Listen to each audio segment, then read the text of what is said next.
he transmigrated into this world where humans were still primitive, and the idea of daily showers hadn't been invented yet. Women only mated with the strongest to have strong babies, and he quickly became the king of the primitive tribe. Now all the girls wanted to give birth to his child. Time quickly passed in the village on a full moon night. When he went out to hunt, he spotted something hanging from one of his traps, so he went to check. But since there was no noise, it didn't seem like a wild beast. He quickly went to see what it was with his sharp axe, and he was surprised by what he saw. It was his friend who had fallen into his trap. She was in a pretty interesting pose, his eyes lit up with pure abundance. The girl started to get furious, and asked if he was just going to stare instead of helping. But he said this was a rare sight, while the girl yelled that she was going to kick his ass. The man, on the other hand, asked if she was going to kick him with that tiny foot. And to tease her, he blew on her foot, then he started massaging it slowly. The elf blushed bright red and made some weird noises. "You better stop playing with fire." In the end, she got even angrier when her people started getting closer. He decided to free her before they saw her hanging there with her legs spread.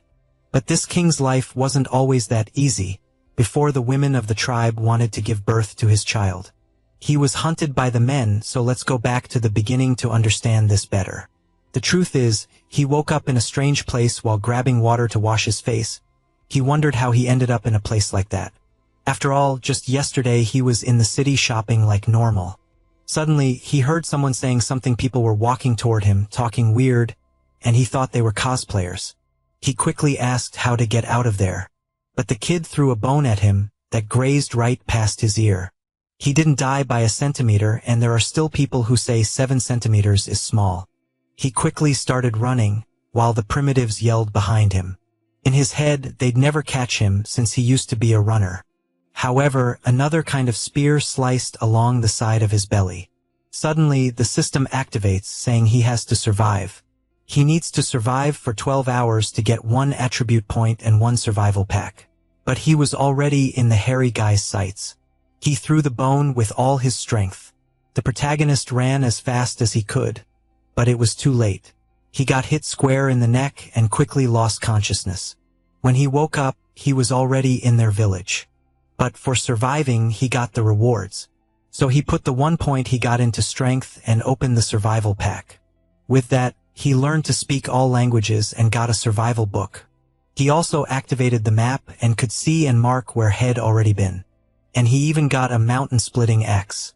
He also learned things about the jungle on top of learning basic medicine.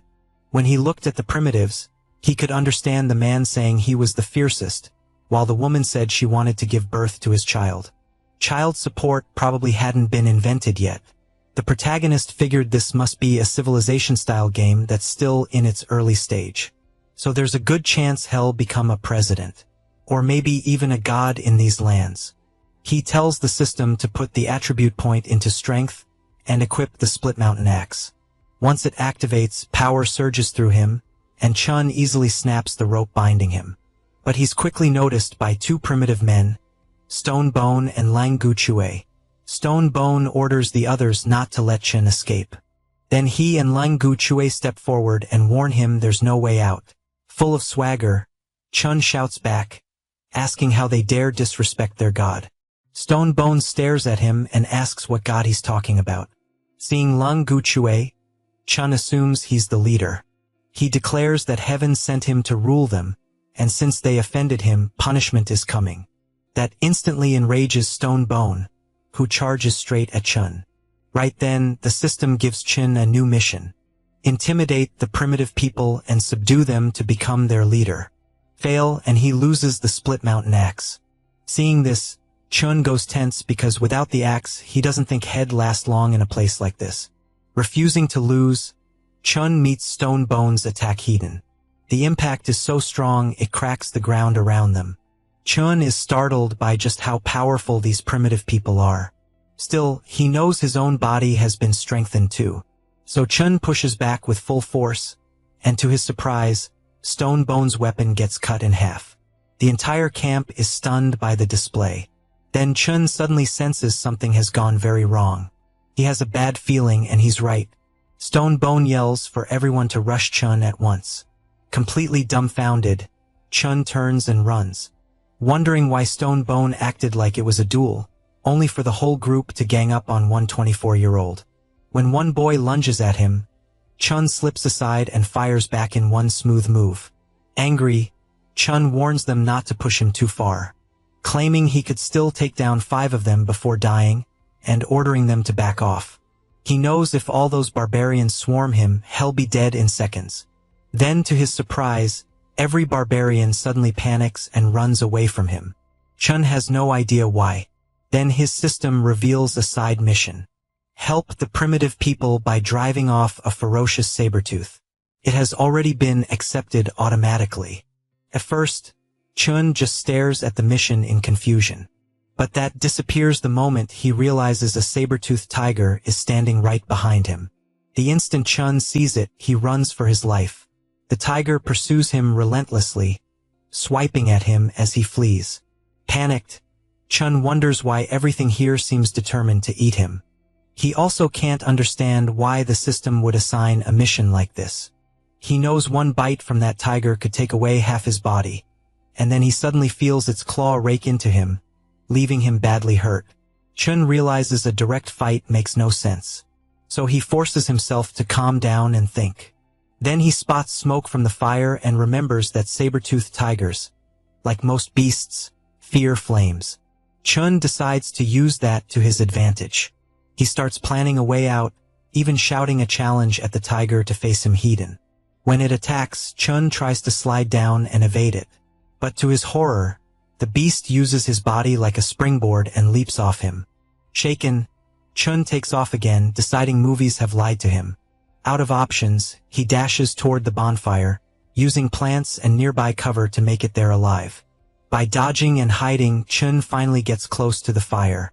He snatches up a burning stick and waves it at the tiger, trying to scare it off. To his relief, the beast really is afraid of the flames. Chun calls for it to come fight, but deep down he's praying it just retreats. Then he hears a strange sound and tenses, wondering if some even bigger monster is coming. As another beast's roar echoes out, the saber-toothed tiger stiffens in fear and bolts. Watching it flee, Chun wonders what could have scared it that badly. And if it's running, what should he do next? Then the system announces the mission is complete and rewards him with 2 attribute points. Hearing the sounds again, Chun decides his safety comes first and gets out of the area. He tells the system to add 1 point to strength and 1 to agility. With his speed boosted, he sprints back toward the primitive people. Chun can immediately feel how much faster and lighter he is. Seeing him alive, Stone Bone is stunned and asks how the saber-toothed tiger didn't eat him. Chun just smiles and says the beast was nothing more than a kitty to him. He beat it so badly it ran off in fear. After that, Chun grins, hoping the primitive people will finally admire him. Then Chun gets another mission. Help them build homes, form a tribe, and raise the population to 50 within 18 days. He counts the group and realizes there are only 15 people total, children included. To reach 50, Chun concludes he'll have to absorb other tribes into theirs. That night, everyone else falls asleep, but Chun can't, he's starving. So he decides to look for food himself. He notices the primitives are bold enough to sleep without posting any guard at all. Still, his stomach growls again and food takes priority. He remembers the roasted lamb from earlier, but hesitates uneasy. If something could frighten a saber-toothed tiger, then something truly terrifying must be nearby. Chun tries to reassure himself he has to find food no matter what, and hopefully he won't run into that monster. So, axe in hand, he heads toward the place where he saw the roasted lamb before. After a while, Chun cautiously reaches the area. He moves in carefully, alert for any danger. As he gets closer, he notices other prey animals nearby too. Now that he's the leader, Chun knows he can't think only about himself. So he gathers up the other prey as well. But on the way back, a strange feeling hits him, and suddenly he falls into a pit. Furious, Chun shouts about who dug a hole there. Then he looks closer and realizes it isn't a pit at all. It's a massive footprint left by some monster or giant beast. Something almost like a dinosaur. Then Chun thinks that after seeing the saber-toothed tiger, He really should have understood this place isn't just primitive, but a whole era filled with history's most terrifying and deadly creatures. Knowing he can't waste time, Chun decides he must quickly find a safe place for everyone. The next morning, the primitives are fighting over food. Fed up, Chun yells at them to stop snatching from each other. He realizes they still know nothing about modesty or saving resources, and there's a lot he needs to teach them. Chun announces that the current food will first go to the hunters who joined him that day. Stonebone points out that they usually hunt in turns, and yesterday's group was him, Agen, and Huang Shu. Today, he says, it's Looting, Haizhujio, and Leng Gichui's turn. Stonebone adds that everyone wants to go if their king is going. The others agree, but Chun notices the boy Sam, the same one who attacked him before. Chun figures Sam might be scared he's still holding a grudge, so he decides to find a way to cheer him up. Chun tells everyone that anyone who wants can come with him. He's going to search for a place to build their home. Hearing that, a girl named Mia steps forward and asks what a home is. Chun explained that a home was where they'd live together as one tribe, a place that, like tree roots, would feed and protect both this family and the generations after them. Mia lit up, rushed over and hugged Chun, asking if she could live with her king. Chun smiled and told her yes. Before long, everyone would be one big family living together. Mia got so excited she blurted out that the king wanted to live with her and have children. Stonebone then asked Chun where this home would be built. Chun called everyone over and explained that they had to find open ground with mountains to the north and rivers to the south, somewhere with water for drinking and irrigation, grazing and fodder for livestock, plus firewood and stone for building. It would also be safer, with seeds and timber nearby for farming and houses. Then Chun decided the settlement should be close to the sea as well, since a river delta would offer rich soil and, later on, a good place to learn seafaring. Sam spoke up, saying he knew a place just like that. Pleased, Chun asked if Sam could guide them there. Sam said it wasn't far, but warned against going. There was a herd of cows there, and they were dangerous. That only puzzled Chun why fear cows when they meant plenty of meat and useful resources. So he decided the herd would become their prey, and told everyone to prepare. They were heading east toward their future home. The scene shifted to the place Sam had led them to. Sam assured Chun the route was safe so they could move ahead without concern. Chun told them not to waste time and said they shouldn't fear the saber-toothed tiger. It had already been driven off, and if it returned, he'd protect them. Sam explained that once they reached the mountaintop, they'd be able to see where the cows gathered. At the summit, Sam nervously told everyone to hide the cows were below. Chun immediately wondered if some other monster was nearby too. Then he caught the scent of the sea and asked his system to open the map. What he saw pleased him. The area looked perfect for building a city. Out of nowhere, Sam yanked him back and motioned for silence, warning that the herd might hear them. After a while, Chun checked his manual and found 3 plants and 2 animals in the area ahead. The plants were green sunflower grass, dragon wine, and big sabaki, while the animals were gray squirrels and pincer wasps. Since there was still no information on the cow herd, Chun asked Sam exactly where they were. Sam said the herd stayed in a small forest by the river bend, then offered to lead them closer. Half an hour later, they reached the forest, where Sam warned that one more step might alert the cows. Chun found the silence strange and couldn't understand why Sam was this worried about cows. Then his scan suddenly changed, and he tensed up, thinking giant monsters were nearby. To his relief, there was only one animal in the area. Chun asked Sam if Head remembered wrong. But before Sam could answer, Chun saw a tree move. Sam told him to look up, and when Chen did, he froze in shock, wondering what kind of monster he was seeing. The system identified it as an iron black horned cow. Hiding behind cover, Stonebone nervously asked if they were really planning to hunt that thing. Chun, just as tense, said yes, and ordered them to set an ambush while he went to evaluate it himself. The others stared at Chun in awe, thinking he was unbelievably cool. But behind the tree, Chun was nearly in tears, wondering how things had come to this. He didn't want the tribe to die, so now he'd have to trust his agility stat. He took another look and realized even the cow's forelimbs were bigger than he was, so he tried to find the right moment. Keeping calm, Chun tried greeting it, But the instant it saw him, its face twisted and it roared. The moment he moved closer, the entire herd charged after him. Chun splashed across the river, yelling for them to stop chasing him. Back with the tribe, they misunderstood completely, believing their king was bravely drawing the whole herd away to protect them. As they whispered among themselves, Chun hurled himself off a ridge without hesitation and landed on it. Suddenly, the ridge shook, and Chun wondered what had just happened. Looking down, he saw one of the cows had slammed into the mountain because it couldn't stop. That gave Chun an idea for bringing the whole herd down because Head realized the cows couldn't climb that high. When he looked back, Chun wondered what to do next.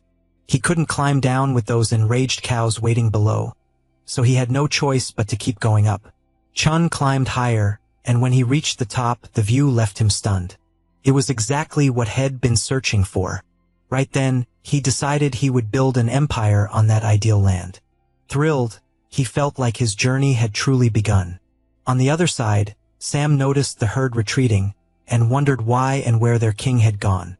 Stonebone guessed Chun might have been crushed under the cows, so he climbed a tree to look, planning to recover Chen's axe if nothing else. But the instant he got onto the tree, Chen's axe came flying in and stuck beside him. Stonebone was dumbfounded, and Chun mocked him for being bold enough to assume his king was dead. Sam and the others were relieved the moment they saw Chun alive. Stonebone then asked whether the cows were really that strong. Chun said he planned to use cow meat to strengthen his body, then asked if they wanted to try some too. Stonebone and Sam both refused. They said they couldn't beat those cows, and even if they somehow did, they still wouldn't eat the meat. Chun snapped, asking if they'd ignored him. He only wanted an answer. Frightened, they all quickly said yes, they wanted to eat it. Chun said he would teach them how to make weapons and how to hunt with them. He planned to return in 3 days and take down the cows. In the next scene, Chun split a tree in half with a single slash. Everyone was stunned by his strength, but Stonebone stepped up and asked why Head cut the tree down when it didn't even bear fruit. Chun explained they'd use it to make weapons, so everyone should watch closely. He then taught them how to turn wooden poles into spears. While crafting, Chun noticed he had a bonus to his technology attribute. To demonstrate how spears worked in a hunt, Chun showed them how to throw one. The tribe was amazed. Before this, they'd only ever gathered wood, and never imagined it could become something so deadly. Excited, they all said they wanted to try the spears themselves. Chun told Stonebone to go first. While Stonebone practiced, Chun kept making more spears. Within a few hours, the whole tribe was training with them. As they practiced, Chun called Lu Tang and He Jujiao over and told them to attack him together. The two rushed him in a fury, but Chun slipped past both attacks with ease. Then he countered and knocked out He Jujiao. Enraged, Lu Tang charged again, and this time managed to draw a little blood. Everyone stared in shock. Chun told Lu Tang that if the spear's sharp end had been used, He'd already be dead. Lu Tang shouted that their king was like a god, they could never beat him. Chun explained they were relying on raw strength instead of skill. The spear's real advantage was its point. They needed to use the sharp tip precisely against enemies or prey. Then he told them to start by practicing throws. He set up a target and had them throw from a distance. They all took turns, but not one of them could hit it. Chun started thinking maybe none of them had any talent, and that Head judged them too quickly. Then, out of nowhere, a spear struck the target. Chun blinked in surprise, and the others were just as shocked that someone had actually landed a hit. He turned and saw Huang Shi standing there. Chun asked if He'd thrown it, and Huang Shi simply asked whether he had one. Chun said yes and gave him 2 spears as a reward. Suddenly, someone rushed over to report that a beast was approaching. Chun ordered everyone to prepare for battle, but inside he was pleased. This hunt would give them real experience. A beast burst from the forest and roared at them. Chun charged it at once, shouting that it would be their dinner tonight. As the fight began, Chun told everyone to follow his commands. Surround the beast and wait for his signal. He attacked first, and somehow the beast's speed began to slow. Chun called for Stonebone and Huang Shi to throw their spears from behind. As they struck, the beast flew into a rage and smashed Chun backward, snapping his spear. He knew he had to move fast, But before he could, Huang Shi launched a spear that hit the beast square in the mouth. Chun was impressed by Huang Shi's precision. Soon everyone else started hurling spears too, and Sam waited above them, perched in a tree. Under that barrage, the beast tried to run, but Chun cut it off and shouted for Sam to strike. Sam sprang down at the beast and drove his spear into its head. That only sent the beast into a berserk frenzy. The sight of it made everyone tense. Sam was suddenly in danger, still gripping the spearhead used. Chun sprinted in and leaped up, bringing down his axe. A blast rang out and the whole area disappeared into smoke. Everyone shouted anxiously, wondering if their king was alive. When the smoke cleared, Chun told them to stop yelling, joking that they sounded like they were summoning spirits. Then he praised their performance and announced they'd eat well that night, which instantly thrilled everyone. Chun gave Sam special praise for doing so well, then told Huang Shi he was the hunt's MVP. From now on, Huang Shi would join him on hunts and Chun would give him new weapons to test. The scene shifted again sometime later.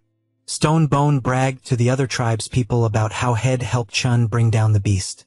As Mia passed by carrying a piece of meat, Stonebone called out and asked her to hand it over. Mia refused, saying the meat had been set aside for their king. She offered it to Chun instead, and he asked if they were really going to eat it raw. Mia looked at him and asked what was wrong with that. Chun said he remembered them cooking with fire before, so he didn't get why they were eating raw meat now. Mia explained they'd lost the fire source from last time, so they had no option but to eat it uncooked. That made Chun think about how fire marked the start of civilization. It drove off beasts, made shelter safer and more livable, and improved food. He decided the tribe needed one more gift. He would teach these primitive people how to make fire. He picked up a broken spear and worked it against a wooden block to spark a flame. Then he told them to pack wood shavings and tree fluff into a groove in the trunk. Then roll the stick between their palms to build friction and start a fire. When the flame appeared, the whole tribe stared in amazement and began praising Chun. Stonebones started yelling that their king had created fire, making sure everyone heard. Chun immediately grabbed him and snapped at him to be quiet, keeping a low profile mattered. Right after that, Chun got a reward, 10 technology points, and he realized those points were actually pretty easy to earn. At first he had no idea what they were for, but after checking, he learned technology points could identify hereditary plaques, with each identification costing 10 points. While Chun was still thinking about that, Sam came over and said that while dividing the meat, he noticed signs the wild boar had been nursing. That made him suspect cubs were nearby, and after searching the area, he actually found them. At once, Chun got a side quest: pen up the boar cubs and domesticate them. The system asked whether he wanted to accept. Chun sent Mia and Sam together to bring the cubs back. He warned them to be careful and not injure the little boars. He wanted every one of them alive. Mia grabbed Sam's hand and the two ran off toward the cubs. Chun decided to build a pigsty before they returned, so he called for Stonebone to come after eating. He had work for him. Then the scene shifted to evening, with Stonebone hauling branches and asking his friends why their king wanted so many. When they got back to the den, Stonebone saw everyone making something unfamiliar. Puzzled, he asked Huang Shi what it was. Huang Shi said the king called it grass rope, and it was stronger than the vines they usually used. He also explained how to make it. First they had to smooth the straw, then braid it into rope by crossing the strands. Stonebone only got more annoyed, because he still had no clue what was happening. Chun told him to stop standing around and bring the branches over. Then he had everyone pick up the branches and tie on the grass ropes in a set pattern. They needed to build at least 5 wooden frames after that. Chun told them to set the frames into pits head dug, then lash the tops together so they formed a cage shape, covering it neatly with straw. The moment it was finished, the whole tribe rushed into the pigsty and started fighting over it, each wanting to live there and bear the king's children. Chun stiffened at the sight and told them the pigsty wasn't for them. Just then, Sam and Mia came back carrying the cubs. Chun told Sam to place the boar cubs inside the pigsty. Hearing that, Stonebone ran to Chun in tears, shouting that he couldn't do such a thing. He kept protesting, asking how a nest that good could be wasted on wild boars. Agen clung to Chun too, agreeing with Stonebone they all wanted to live in that nest. Stone Bone added that they wanted a home where they could cuddle with the king. Chun furiously shoved them away, saying he had no interest in cuddling with a man. Then he said he didn't care if they wanted the pigsty now, but once proper houses were built, neither of them would get a spot. Aegon froze, then quickly said that if a better nest existed, he was fine living somewhere else, and Chun could let Stone Bone have this one. Stone Bone refused too. Chun ignored the whining and told Sam to put all the boars inside the pigsty. Huangshu came over and asked why they were raising wild boars if the animals were supposed to be food. Chun asked whether they wanted plenty to eat without hunting. Huangshu eagerly said yes, and Chun explained that if they raised the cubs and bred more piglets, they'd have a steady food supply. That completed the beast-taming quest, and Chun received his reward. When he opened it, he found a packet of salt in the supply chest, and also learned a recipe for fried clams. Chun stared at the reward, wondering if the system wanted him to become a chef despite their primitive level of technology. The system hinted that finishing recipe tasks could unlock special rewards, so after seeing that, Chun decided to try cooking. Late that night, everyone else was asleep, only Chun and Sam were still awake. Chun praised Sam for working hard every day. Sam said that since Head caused trouble when they captured him, he felt it was only right to endure more. Chun laughed, hugged him, and assured Sam he wasn't holding any grudge. Then he asked whether any other tribes like theirs lived nearby. Sam said they had met a few, but none were friendly, and they looked quite different from his own people. Chun asked him to explain where those tribes were. Sam said he knew of 3 nearby clans: the Coconut Grove clan, the Bay clan, and the Giant Stone clan. They were all fairly far away. Reaching any of their territories took at least a full day and night of travel. Chun asked for details on each group. Sam began with the Coconut Grove clan, around 30 or 40 people, not fond of fighting, good at long-distance travel, and led by a powerful woman.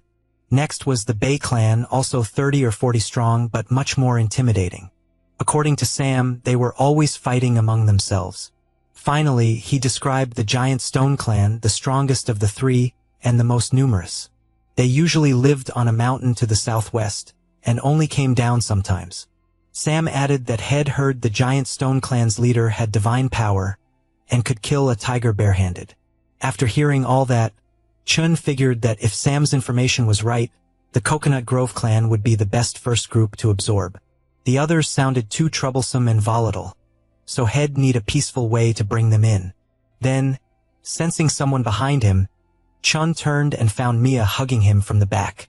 She asked why he wasn't asleep, and whether he wanted to do something exciting with her. Tensing up, Chun gave a firm no. Mia sat down in an odd pose and asked if she looked like a kitty. Chun got even more nervous and quickly grabbed Sam by the hand, saying Sam seemed to need help with something. He talked to her later, then he ran off with him. Mia looked a little hurt by his reaction. The next morning, the scene shifted again. Chun and Sam were waiting by the seaside for the Bay clan to show up. Before long, the Bay clan arrived at the shore to hunt a dodo bird. Chun was glad they'd finally appeared after a night of waiting, but then he noticed the Bay clan members starting to fight each other over the bird.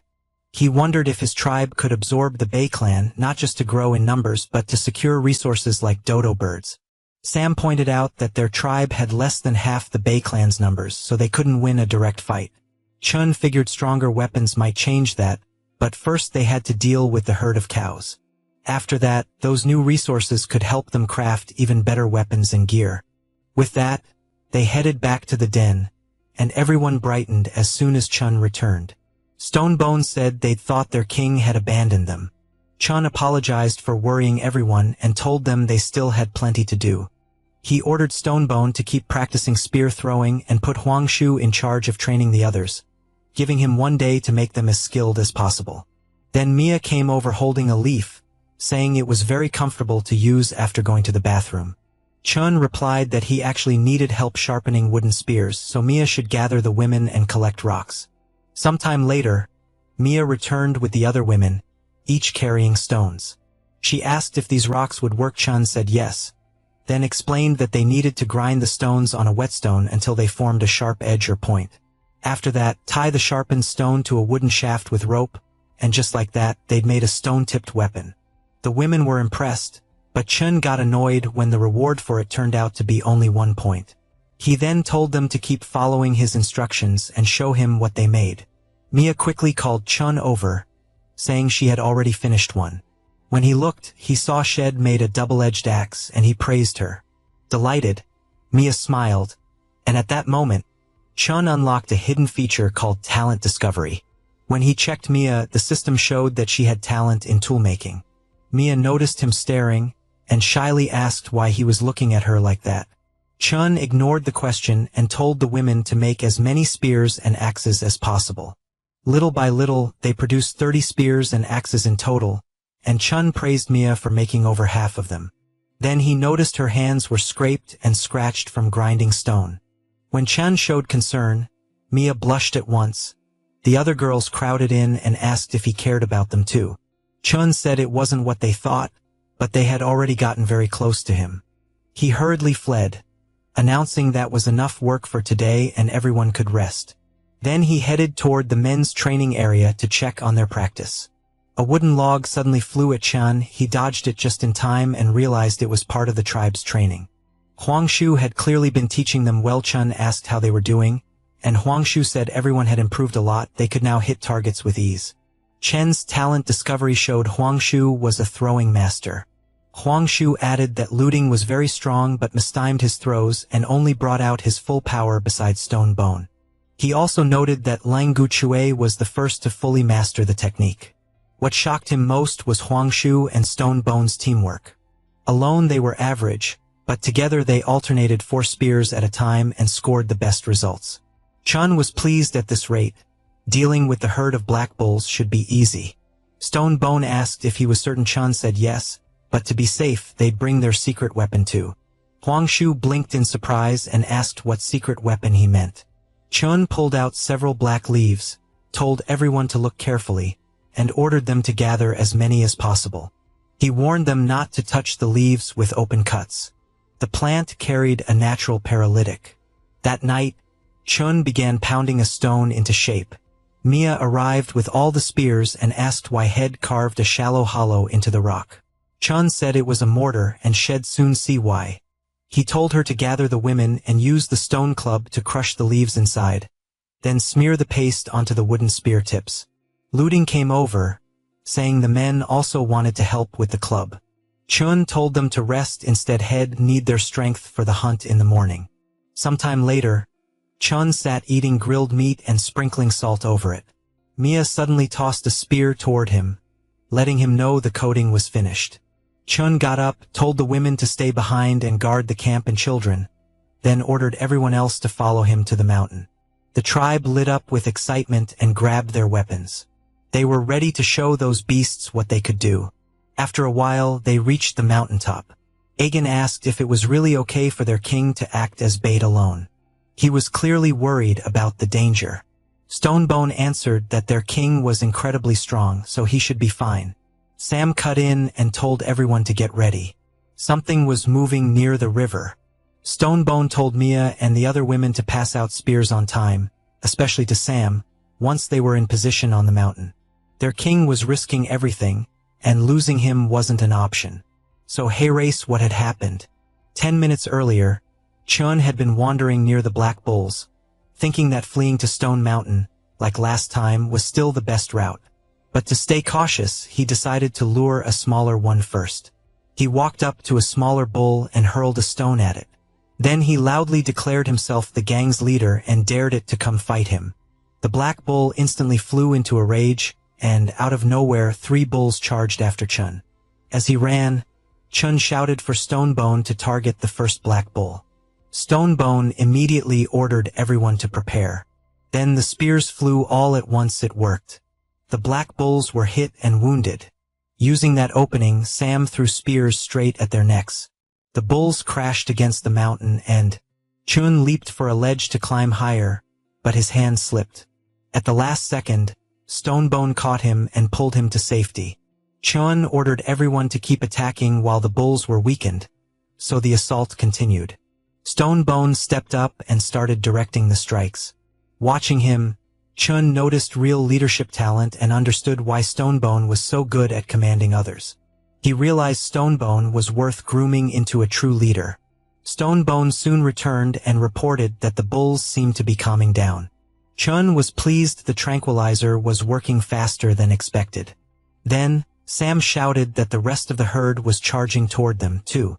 Chun was startled by how fast they were. Still, he told everyone not to panic. This was part of the plan. They only needed to finish the 3 below and make sure none escaped.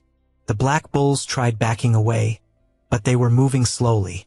Realizing the poison had kicked in, Chun told everyone to target their legs and keep them from fleeing. Stonebone then ordered everyone to throw, and the 3 bulls finally collapsed to the ground. Chun told them to stop, but Stonebone argued this wasn't the time for softness. They had to deal with these 3 before the others arrived. Chun asked how many spears were left. Mia answered that they still had 28.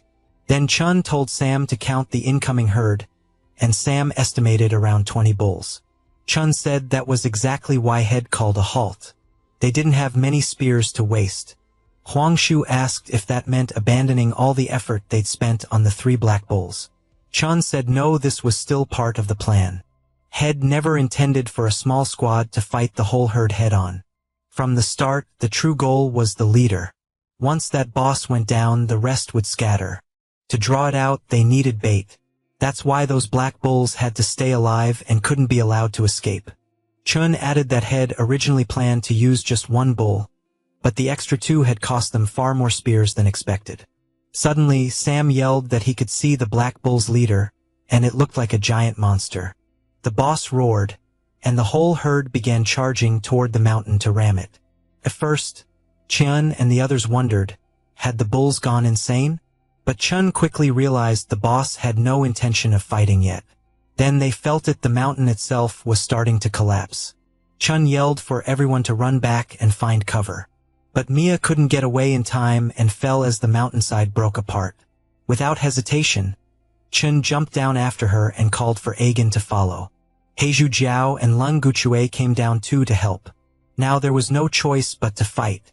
Heiju Jiao asked Aegon if they should charge the bulls, but Aegon told him not to act recklessly and wait for their leader's order. Chin meanwhile was tense. He realized the bull boss had already seen through his trap. That intelligence frustrated him. Stonebone told those still on the mountain to go protect their leader, but Chun shouted for them to stop. They needed to stay above and attack with spears. Then the battle truly began. Chun fought with his axe while the others wielded spears and stone axes. By working together, defending and striking the bulls in coordinated waves, they managed to wound many of them. Stonebone seized the moment and urged the people above to rain spears down on the herd. A few bulls dropped, and suddenly the whole herd stopped as the boss seemed to say something to them. To Chen's surprise, the bulls began pulling back. He wondered if they'd been ordered to retreat so the boss could fight alone. Then rain started pouring down and the bull boss stepped forward, inhaled deeply, and blasted flames from its mouth. Chun immediately shouted for everyone to scatter and dodge. The blast was so strong it tore a hole in the mountain, even opening a path to the top. The tribe was horrified. No one could tell if it was a roar or some shockwave, but the impact crushed their morale in seconds. Seeing that, Chun ordered Aegon to take Mia and the others north while he drew the boss bull's attention himself. He told Stonebone to wait for his signal and faced the bull boss, declaring that he would be its opponent. They clashed head-on, with Chun trying to hold it back. But the boss bull easily hurled him aside. Chun considered using the path the monster had blasted open, but the bull boss chased him and slammed into the mountain, triggering a huge explosion. Everyone watching went tense, afraid their leader was dead. Even so, they refused to retreat and resolved to fight to the end. Then suddenly, Chen's axe flashed out and struck the boss bull in the head. He was still alive. Head survived by using the hole blasted through the mountain moments earlier. Chun even mocked the boss for sparing him. Inside, though, he knew he was badly hurt. When they saw Chun alive, the tribe let out a wave of relief. But Chun shouted to Stonebone to be ready and wait for his command. The fight went on, with Aegon and Heishujio trying to distract the boss so Chun could strike from behind.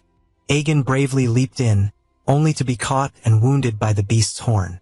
Chun rushed forward and slashed at the bull boss face, freeing Aegon from the horn's tip.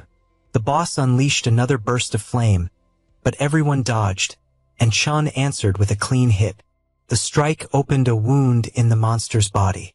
Chun immediately yelled for Stone Bone and Sam to aim their spears at that wound. They hit the mark, and the boss bull staggered before crashing to the ground. For a moment, everyone wondered if they'd finally won and started celebrating. But Chun stayed uneasy. Even with their leader down, the rest of the herd just stood there, waiting. Then, out of nowhere, the boss bull rose again and lunged at Chen, unleashing a furious stream of flame.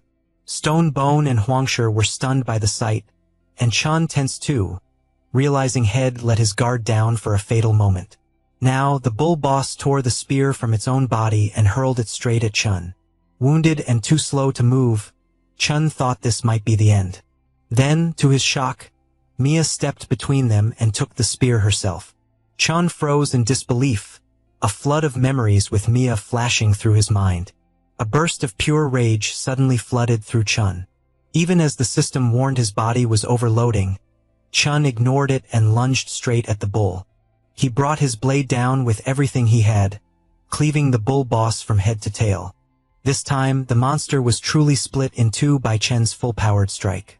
Consumed by fury, Chun roared at the remaining bulls to come at him, challenging any beast that wanted to die to step forward. But as the herd glanced at one another, Chun took one step ahead, and they broke, retreating in panic.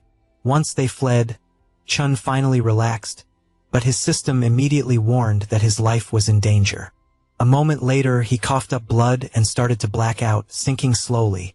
Everyone rushed over, but before passing out, Chun looked to Mia and told them to fetch the hemostatic ointment and apply it. Several days later, in a pigsty, Chin finally woke from his unconscious state. Opening his eyes, he found Au standing before him. His first question was whether this was the pigsty he had built, but Au shook her head. After driving off the bulls, they had moved here and this shed was made for him. She told him to stay down while she went to tell everyone he was awake. Chun stopped her, asking about Mia and Lang Guchue first. Au said they found Lang Guchue barely alive, but he recovered fast. Since waking, had been standing guard outside Chen's shelter. Mia was hurt more badly, she added, but the king's divine medicine saved her. As long as she kept resting, she would recover. Everyone else was fine, too. Relieved, Chun heard Au add that, over the past 4 days, everyone's condition had stabilized. Chun jolted. What did she mean? For days? He checked the system and saw she was right. For days were gone, leaving him only 11 days to finish the mission. Au, confused, noted that their king often stared into empty air, as if lost in thought. He tried to get up and failed. Au urged him to rest, but Chun insisted he was fine and told her to summon Stone Bone at once. She nodded and hurried out of the shed. Left alone, Chun realized that without any fighting strength or deterrence, if others learned the truth, their mission could collapse instantly. Now that they had relocated, they needed a fence immediately, and later sturdy wooden walls for real protection. When Stone Bone arrived, Chun told him to stay outside, then whispered secret instructions no one else could hear. Stone Bone left at once to handle the job Chun assigned. But Chun knew that still wasn't enough. They couldn't repeat the last mistake. This time, every detail had to be foolproof. Next, Chun told Lang Guchue he had another task. Lang Guchue asked him to say what it was, and Chan ordered him to collect the Black Bull King's bones and hide, keeping the hide as intact as possible. To Lang Guchue's surprise, Chun even handed over his own weapon for the job. After they left, Au again told Chun to rest. He refused, saying he still needed to speak with her. He asked her to come inside so they could talk in private. Once she entered, Chun explained Head sent the others away because he had an important mission for her. Au immediately agreed, then started taking off her clothes, thinking he wanted something romantic. Flustered, Chun yelled at Au to put them back on. Realizing her mistake, Au blushed. Chun quickly clarified that he wanted her to stage a performance, because he planned to send someone to negotiate with the Coconut Grove clan and persuade them to submit to Chen's rule. Au, tense, asked whether the larger Coconut Grove clan would really agree to join them. Chun said that's exactly why they had to display their strength and push the Coconut Grove clan to submit right away. He gave 2 reasons for choosing Au. First, the tribe was ruled by women, so as a woman she could communicate better with them. Second, only she knew his true condition, that his all-out attack had wrecked his body. The ointment stopped it from getting worse, but he still needed proper treatment. Smiling, Au asked if they were planning to bluff the Coconut Grove clan into fear. She said she understood exactly what to do, so Chun should just rest and leave it to her. Sometime later, Sam and Au were on their way to the Coconut Grove clan. Sam warned that, even if the clan hated conflict, now was not the time to provoke them. Au said she understood, and they kept moving. When they finally arrived, Sam pointed out a spring where the Coconut Grove girls were bathing. Then he identified the clan's leader, the one they had come to meet. But while they were talking, some Coconut Grove members spotted them. A little later, Au and Sam were brought before Lisa, leader of the Coconut Grove clan. The girls reported that they had caught the pair sneaking around, claiming to be envoys seeking an audience with their leader. Sam protested they weren't ordinary visitors, but ambassadors appointed by their king. Lisa only mocked them, saying Au looked like a slave, and the men brought fish meat scraps that barely fed anyone for a few days. Then she ordered Sam separated from Au. Au shot back that Shed expected the Coconut Grove queen to be more farsighted. Since she wasn't, the mountain of meat they meant to offer would go to the Bay clan instead. Lisa stopped her people and told Au to continue, then asked if she had really said a mountain of meat. Au confirmed it, explaining she meant the giant black bulls by the northern river. Lisa asked if they wanted to team up with the Coconut Grove clan to hunt the herd. Au laughed and told her not to underestimate them. They had already wiped out the black bulls, and the river area now belonged to them. The Coconut Grove women were stunned, whispering that Au had to be lying. Last time, their own clan had nearly been trampled by that same herd. Lisa rose and asked whether Au understood what happened to people who lied to her. Au didn't flinch. She said even the biggest bull had fallen to their king, and if Lisa doubted it, she could come see for herself. When one girl tried to warn Lisa, Au laughed it off, joking that if their king wanted, he could flatten the entire Coconut Grove clan. Sam backed her up, saying they hadn't come to fight. They brought gifts, and their king's invitation. Why doubt their sincerity? Au then snapped that if the queen was too afraid to come herself, she could at least send someone to collect the meat. That edge in Au's voice made Lisa tense, though she still warned them not to try any games. A moment later, Au and Sam returned with Lisa and her group. Sam announced that they were back, but Stonebone barked at him not to make such a fuss and go help with the houses instead. Hearing that, one of Lisa's girls asked what these houses were. Au then informed Chun that the Coconut Grove clan had arrived. The moment Lisa saw Chun, she stiffened, sensing a fierce killing intent rolling off him, as if she were facing some ancient beast. In truth, Chun had deliberately dressed like a prehistoric monster. He told Au she had done well, and his heavy presence only made Lisa more uneasy. Then a sound came from the bushes. It was Mia, Lengu Chu, and Agun hiding there. Chun had ordered all the wounded to stay out of sight, but Agun admitted he was just curious what the Coconut Grove queen looked like. Chun then thanked Lisa and her clan for agreeing to his request and coming all the way to their territory. One Coconut Grove girl immediately demanded to know where the meat was. Chun calmly said it was nearby, and they could take as much as they could carry. When they got there, they froze at the sight of a literal mountain of meat. Heiju-jan and Lu Tung were already carving it up. One Coconut Grove girl stepped up to take some, but they warned her the meat was extremely tough. She tried to cut it with a wooden stick, and the stick snapped under the strain. Lu Tung and Heiju-jan burst out laughing. The girl yelled, asking what was so funny, and said they only caught the bulls because the herd was in chaos. Heiju-jan fired back, asking if she wanted to fight. Just then, Chen's axe crashed into the ground between them, making the Coconut Grove girls jump back in fear. He had thrown it there to break up the argument. Lisa, clearly rattled, asked what kind of weapon that was. It was far better than their ironwood branches and bone knives.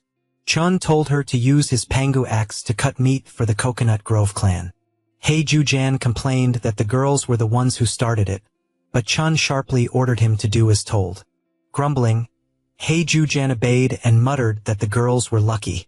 Chun told Lisa Head make sure she could take the meat without any problems. He always kept his word, it was his principle. Nervously, Lisa asked how he had conquered the bull herd. Chun replied that whether she learned through mutual trust or personal experience depended on what happened next. Then he told Lisa to call it a day, take the meat and leave.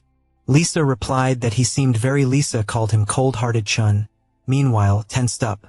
His dramatic axe throw had been a bit much, and without the bullhide bandage, his wound would have likely split open again. Then it did. Blood started seeping out and Chun instantly worried. Thankfully, Ayu distracted Lisa, giving him just enough time to hide the wound. Ayu told Lisa they also had some powerful weapons they could offer the Coconut Grove clan. But Lisa turned back and refused, saying those weapons didn't suit her people. She told Chun the Coconut Grove clan had strong weapons too, ones they hadn't shown him yet, and hoped they'd never need to use them. After that, Lisa ordered her clan members to take what they could and return. Ayu added that if it wasn't enough they could come back.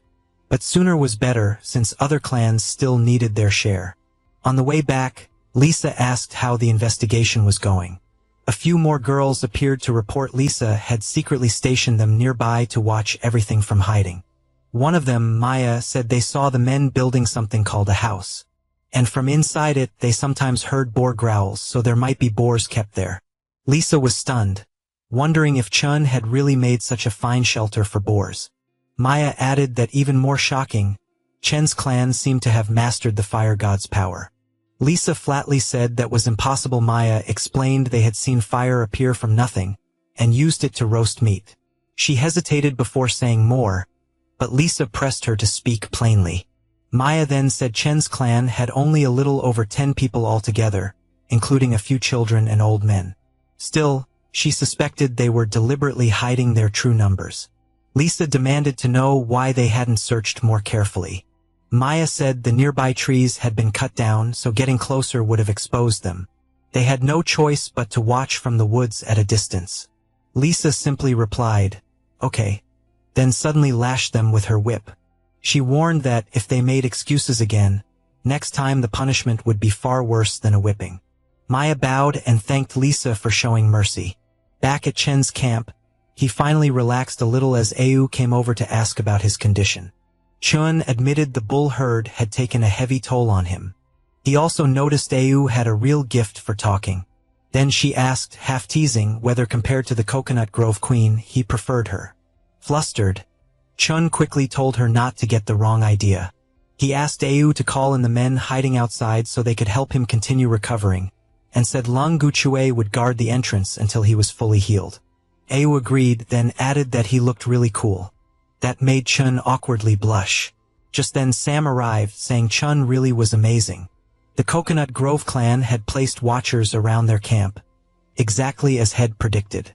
Chun asked about the other task Head given him.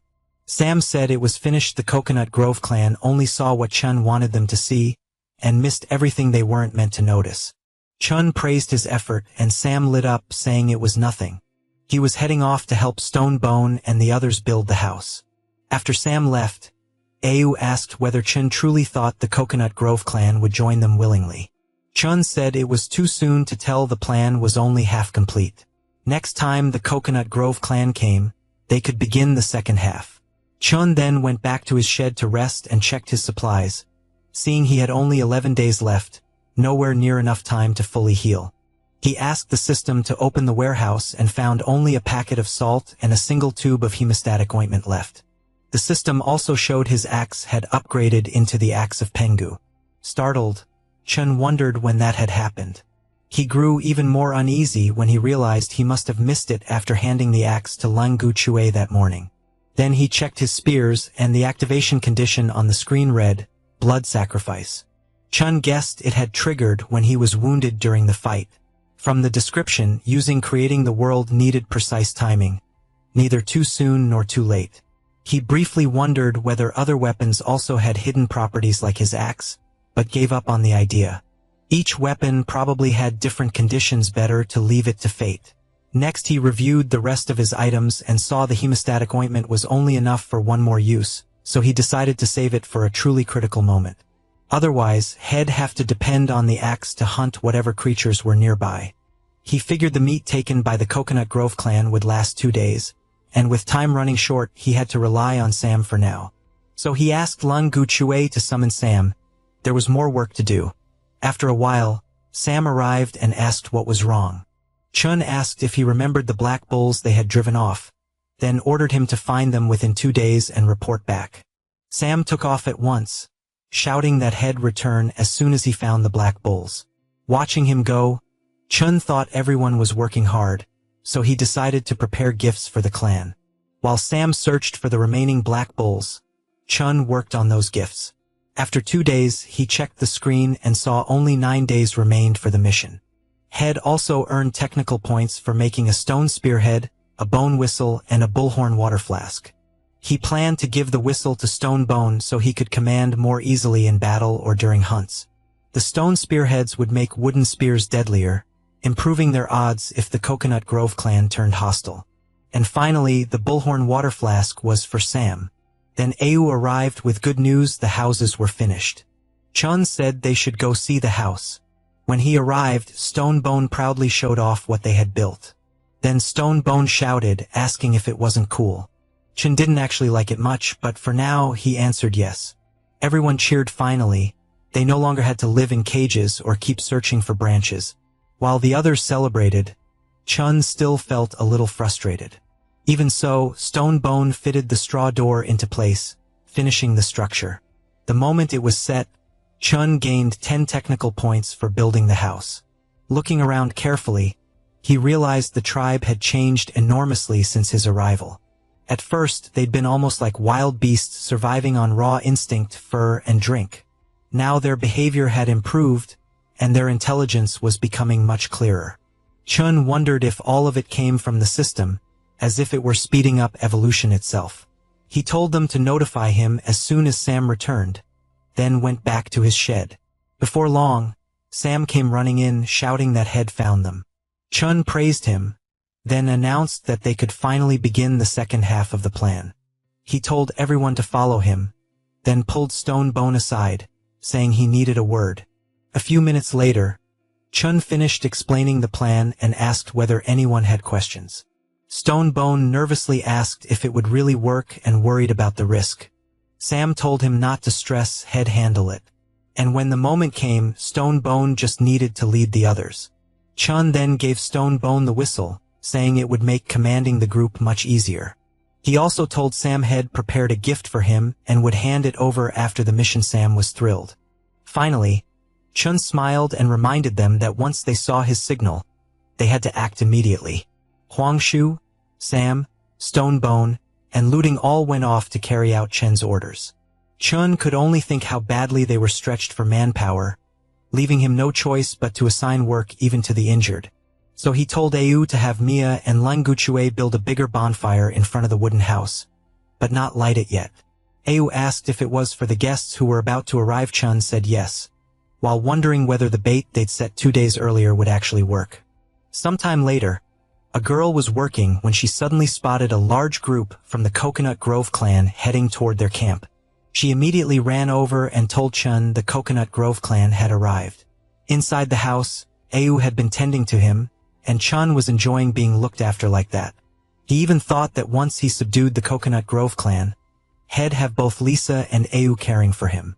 As soon as he heard the Coconut Grove clan was here, Au went out to greet them. She invited Lisa inside the palace, saying their king was waiting. The word palace stunned Lisa. How had Chen's people turned a straw shed into a wooden house so quickly?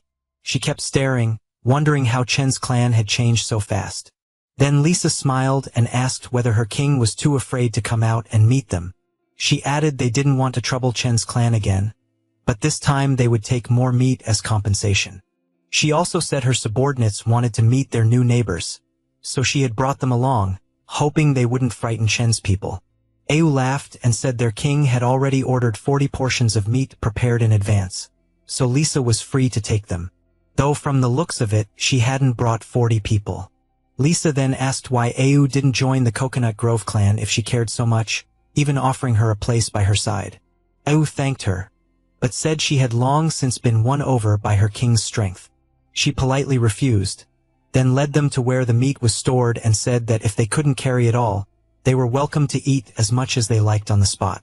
The spot she added that if cutting the meat was hard, they could ask Chen's warriors to help. Lisa told her people to eat and stay calm while she went to see Chun herself. When Lisa entered, Chun greeted her with easy warmth. Seeing Chun in that refined house made Lisa flush. Still, she kept her poise and asked if this was really his place, admitting it looked pretty decent. Chun noticed her interest in the house and decided to impress her further. He said this was only a temporary shelter. Once the real palace was built, this one would go to the tribes. Lisa froze, then asked if he truly planned to let his people live in a place like that. Chun said he knew it was rough for now, but later he would build them better stone houses. Then, without warning, Lisa suddenly pulled out her whip and bound Chun with it, leaning in close. Tense, Chun asked what she was doing. Lisa said no one understood men better than she did, and she knew plenty of ways to make him hand over those strange things willingly. She wondered if that would be enough to break him. Chun found it far too stimulating, but kept a stern face and laughed. Did she really think this could force him and that head have no backup plan? Inside, though, Chun was panicking. He had no backup at all. Things had slipped out of control, and his unhealed injuries made fighting hard enough already. To Chen's relief, Au suddenly entered and announced that the feast was ready. But when Au saw Chun and Lisa like that, she froze and blurted that Chun shouldn't be doing such things.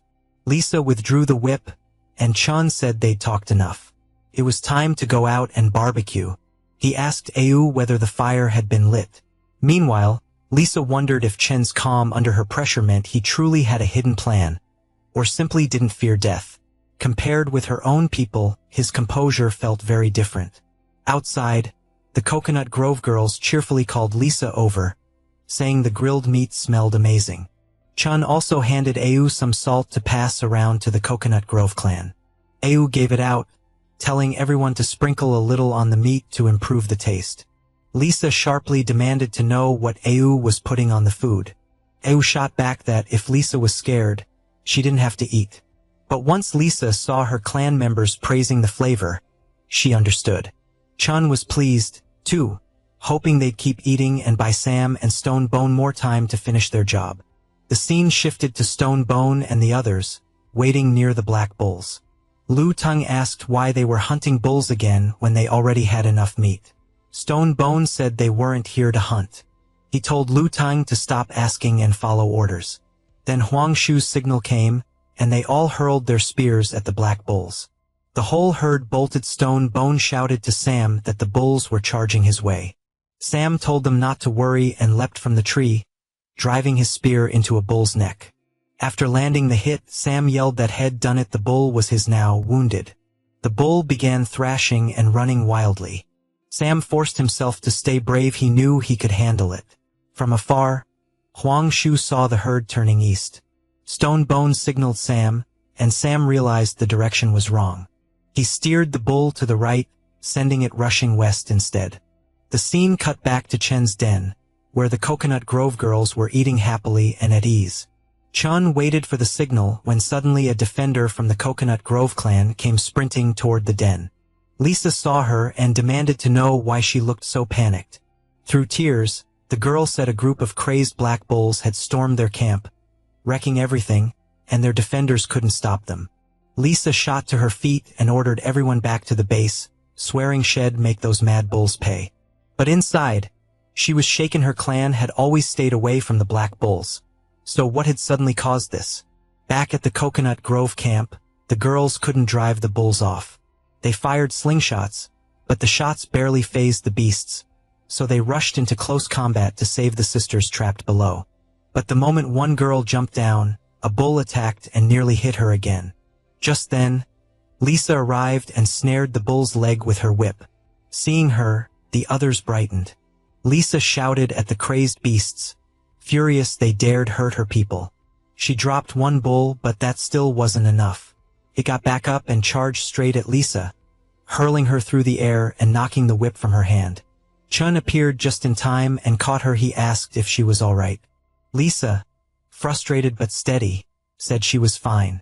She just couldn't understand where the bulls had come from. Nearby, Huangshu, Sam, Looting, and Stonebone awkwardly hid their faces, since they were the cause. Chun then glared at the bulls and barked, asking if they'd forgotten their pain once their scars healed. The bulls roared and advanced, making Chun tense up. Did it not recognize him? Was the cloak made from the Black Bull King's hide not intimidating enough? Then, to his relief, the bulls started backing away. Chun shouted that it seemed the herd had a new king. He told the bull boss it looked weaker than the last one, and since it was here, it could stay. At once, Chen's clan charged the bulls, and Stonebone told Sam to focus on the bull boss. With Stonebone helping, Sam vaulted onto the bull and tried to get it under control so he could ride it. Chen noticed Sam had real talent for riding.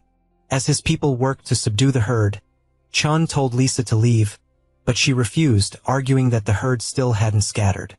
Chun stopped her from joining the fight, warning that she couldn't handle these monsters. He hadn't brought enough people, so charging in would be suicide. Lisa went quiet, unable to answer. Chun asked again why she wouldn't move her people to his place for now, where they could recover and wait for the right moment to retake their land. He promised them shelter, food, and protection. Oh also urged Lisa to look at her people's condition. They were in no shape to fight. Did she really want to watch them throw their lives away? At last, Lisa ordered the Coconut Grove clan to help the wounded and retreat north to Chen's place. Hearing that, a girl named Ayun flared up, but she couldn't defy the queen. She told the injured to follow Chen's people. Chun then put Ayu in charge of escorting the Coconut Grove clan. Ayu agreed and they left. Meanwhile, Stonebone and the others kept fighting, and Ayun joined in too. Stonebone told her to fall back if she was afraid, since they'd beaten the bulls once already and didn't need to rush. Ayun ignored him and attacked the bulls anyway. Chun told Stonebone to let her be and focus on winning. He believed those girls were brave. The scene shifted to evening, when everyone returned to Chen's camp. A girl named Maya from Chen's side welcomed them happily, saying she was glad everyone made it back safely. She asked about Chun and the others, and Ayu explained they had stayed behind to buy time while the injured were brought back. Maya said the Coconut Grove girls could stay in the houses they had built. She sighed in relief, thinking that without Mia and the others working through their injuries to finish those houses, there would have been nowhere to place them. After that, Ayu told Lisa everyone had been settled, with food, shelter, and safety assured, so she didn't need to worry. She urged Lisa to rest for now, and Lisa quietly thanked her. Oh exhaled in relief as everything went smoothly and remembered Chen's words. He had said the whole plan was about bringing the Coconut Grove clan under control at the lowest possible cost, because after their last hard battle, they couldn't afford more injuries. Now only the final step remained. The scene shifted to the next day, when Mia asked Heiju Jiao whether everything had gone smoothly overnight. Heiju Jiao said yes. Head stood guard all night, and nothing happened. Ayu was standing watch outside Lisa's house when she suddenly felt a shadow fall over her. She looked up and saw Mia had come over. Ayu immediately asked what she wanted. Mia said their king had invited Lisa to his palace to discuss something important. The scene shifted to Chan, who was checking his system and feeling when Lisa came to see him. Lisa said Ayu had told her about merging the clans, and her answer was no. She couldn't agree to it. Lisa warned Chun not to think he could pressure her just because the Coconut Grove clan was temporarily weakened. Chun replied that he wasn't forcing her, he was offering a trade. He could teach her how to build houses, make weapons, and create fire. And in return, the Coconut Grove clan would merge with his tribe. He asked again that she accept and remain under his protection. Chun stepped closer and said courage alone wasn't always enough. He reminded her that she knew the brutality of the Bay clan and the power of the Giant Stone clan better than he did. Right now, he said, she was like an injured fawn, and soon bloodthirsty beasts would smell that blood and come hunting. Frustrated, Lisa told him to stop. She already knew all that, but it wasn't so simple. She explained she couldn't force the Coconut Grove girls to submit to his rule. Lisa asked once more whether Chun was truly willing to accept that challenge. Chun just smiled and agreed. Once outside, Chun addressed the girls of the Coconut Grove clan. Since their queen was wounded and couldn't duel, he said, fairness meant he wouldn't fight either.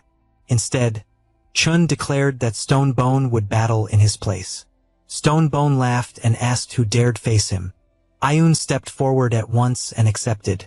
Stonebone grinned, warning her not to get beaten by him. Ayun shot back that he should watch out for her eagle weapon. The duel began, and Ayun hurled a bone knife at Stonebone. He laughed at first, but then realized Chun was standing right behind him. If he dodged, Chun would be hit. So Stonebone raised his axe and blocked the first blade. But a second knife slipped through and scraped his helmet. He wasn't badly hurt, but it enraged him. Stonebone charged Ayun with brutal force. Ayun was nearly overwhelmed when a Coconut Grove girl suddenly leaped from the crowd and threw another knife at Stonebone's helmet. At the same moment, Ayun swept him down. Stonebone yelled that had been ambushed and the duel was no longer fair. As he hit the ground, Ayun snatched up a knife and lunged straight at Chun. Chun didn't even flinch. Had already assigned Huang Shu to guard him. Hidden atop the palace roof, Huang Shu hurled a spear at Ayun to shield Chun. The spear struck and sent Ayun crashing down. At once, the Coconut Grove girls rushed toward Tina, shouting at Chen in fury. They accused him of cheating and luring them into his territory with a scheme. Stonebone and Ayun both tensed as the standoff escalated. The girls begged Lisa for an order, insisting they could wipe everyone here out. Chen grew tense too. An assassination hadn't been part of his plan, and he wondered if the Coconut Grove girls were trying to spark a full fight. Whether Lisa ordered it or knew nothing about it. If the queen had commanded it, he could even use Lisa as a hostage. But to his surprise, Lisa angrily ordered her people to stop. She shouted, asking if they really thought their petty scheme could fool her. She said she'd never allow friends who had helped them to be treated so shamefully. Lisa added that she wouldn't investigate who joined the assassination plot, but the duel was still their loss. Then she told Chen Ayun was the Coconut Grove clan's bravest, most loyal warrior. Without her, Ayun would never have thrown away her pride for something like this. Lisa said she knew Chen possessed extraordinary abilities, almost miraculous ones.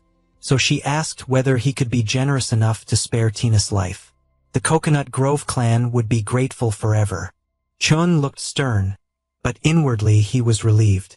This wasn't the worst outcome, and control of the situation was back in his hands. Thinking of the hemostatic ointment, he told Lisa not to worry. Ayun wouldn't die after all, they were allies now. One of the girls urged Chun to hurry. Ayun was fading fast. As he went to help, Chun decided he'd overlook Tina's assassination attempt for the greater good. But her actions still couldn't go unpunished, so he used only a little medicine.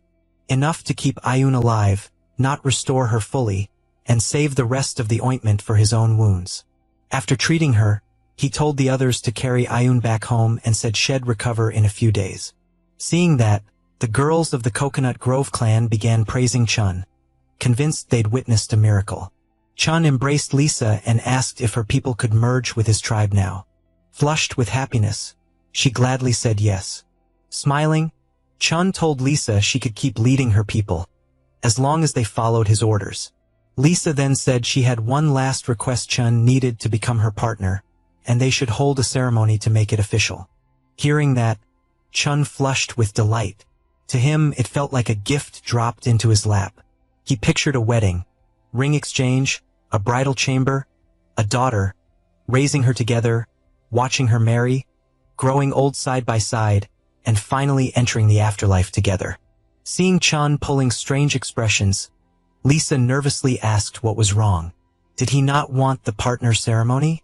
Chun quickly said he absolutely wanted it and pulled her into a tight hug.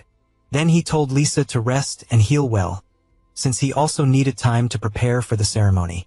He ordered everyone to go rest too, telling them to return in a few days for the ceremony. After that, The system informed him that his tribe had officially been established and asked him to choose a name. Looking closer, Chun saw the tribe's population was only 46, and wondered why it was short by 4. He named it the Newbie tribe. Then Chun started thinking about how to handle the Bei clan, even considering taking some of their people prisoner. Still, he wasn't sure captives would count toward the tribe's population. Then he overheard several Coconut Grove girls whispering. They said they used to like Chen's smile but now had end up like the men who became the queen's partners before. Chopped to pieces during the ceremony, then eaten. Chun went stiff. The queen ate men? He wondered if that explained why the Coconut Grove clan had so few males. Then someone suddenly came up behind him, making him yelp and beg them not to hurt him. Mia revealed herself, and asked why he was so frightened. Still startled, Chun asked what she wanted. Mia asked if he really intended to become that rude woman Lisa's partner. Chun admitted he might need to rethink it, since agreeing to the ceremony had been too hasty. Mia asked if he meant that Chun said he thought he was getting a bride, but Lisa turned out to be more like a praying mantis. Mia started celebrating, until Ayu cut in and asked why Shed snuck out when she was supposed to be resting. Blushing, Mia said she wanted to be with Chun. He sadly replied that he needed to be alone, and suggested the Coconut Grove girls help with camp construction if they wanted. Ayu agreed and started leading Mia back.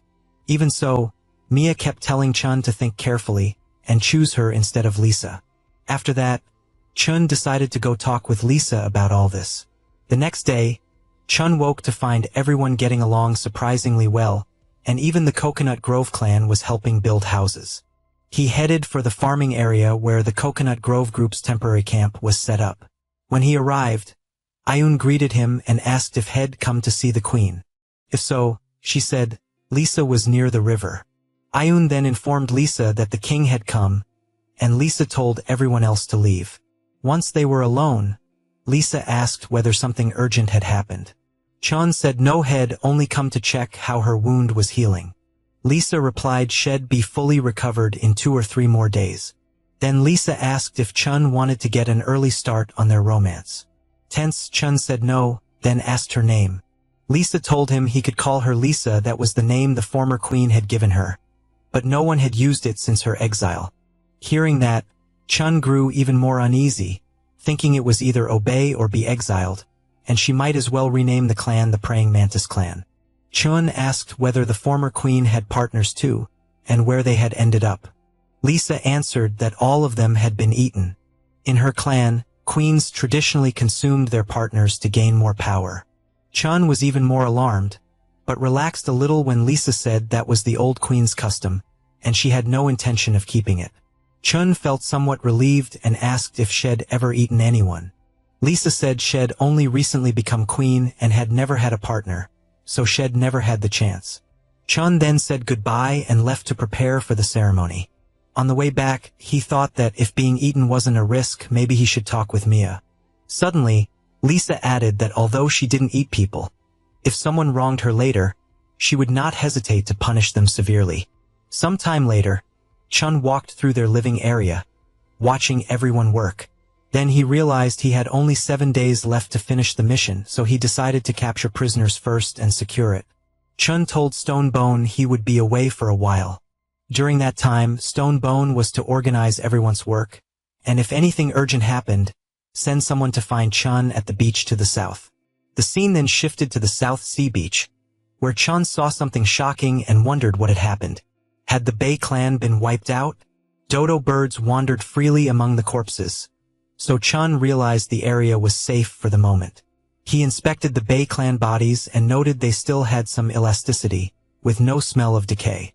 Whatever battle killed them had ended not long ago. Chun also saw that their finger claws were unusually sharp, and the wounds matched those claws. He began to wonder if the water lunatics had turned on each other. That made finding any survivors even more urgent. There, he found a corpse with no internal injuries, but a face twisted in agony, as if it had died painfully. While Chun tried to figure out what had happened, Sam suddenly appeared out of nowhere, shouting that a group of Bei clan members was causing chaos back at their place. Hearing that, Chun immediately ran back toward the base. The scene shifted to the base, where Stonebone told everyone to stay close, save their strength, and get ready for close combat. They hurled wooden spears, but the Bay Clan lunatics shrugged them off without a scratch. As the lunatics pushed closer, Stonebone told everyone to stay calm and fight however they could. Just don't let anyone get dragged into the water. Once that happened, they'd stand no chance. The lunatics rushed them, but a barrage of stones broke their charge. Right then, Queen Lisa's reinforcements arrived. Lisa asked Stonebone what was happening. Were these Bay Clan enemies? And why had people from the southern edge suddenly shown up at their base? Stonebone said he had no idea the lunatics had suddenly come out of South River and stormed the base like madmen. Then the two sides collided in a brutal fight. Lisa herself joined the newbie clan in battle. She tried speaking to the Bay Clan fighters but got no response, making her realize something was very wrong with them.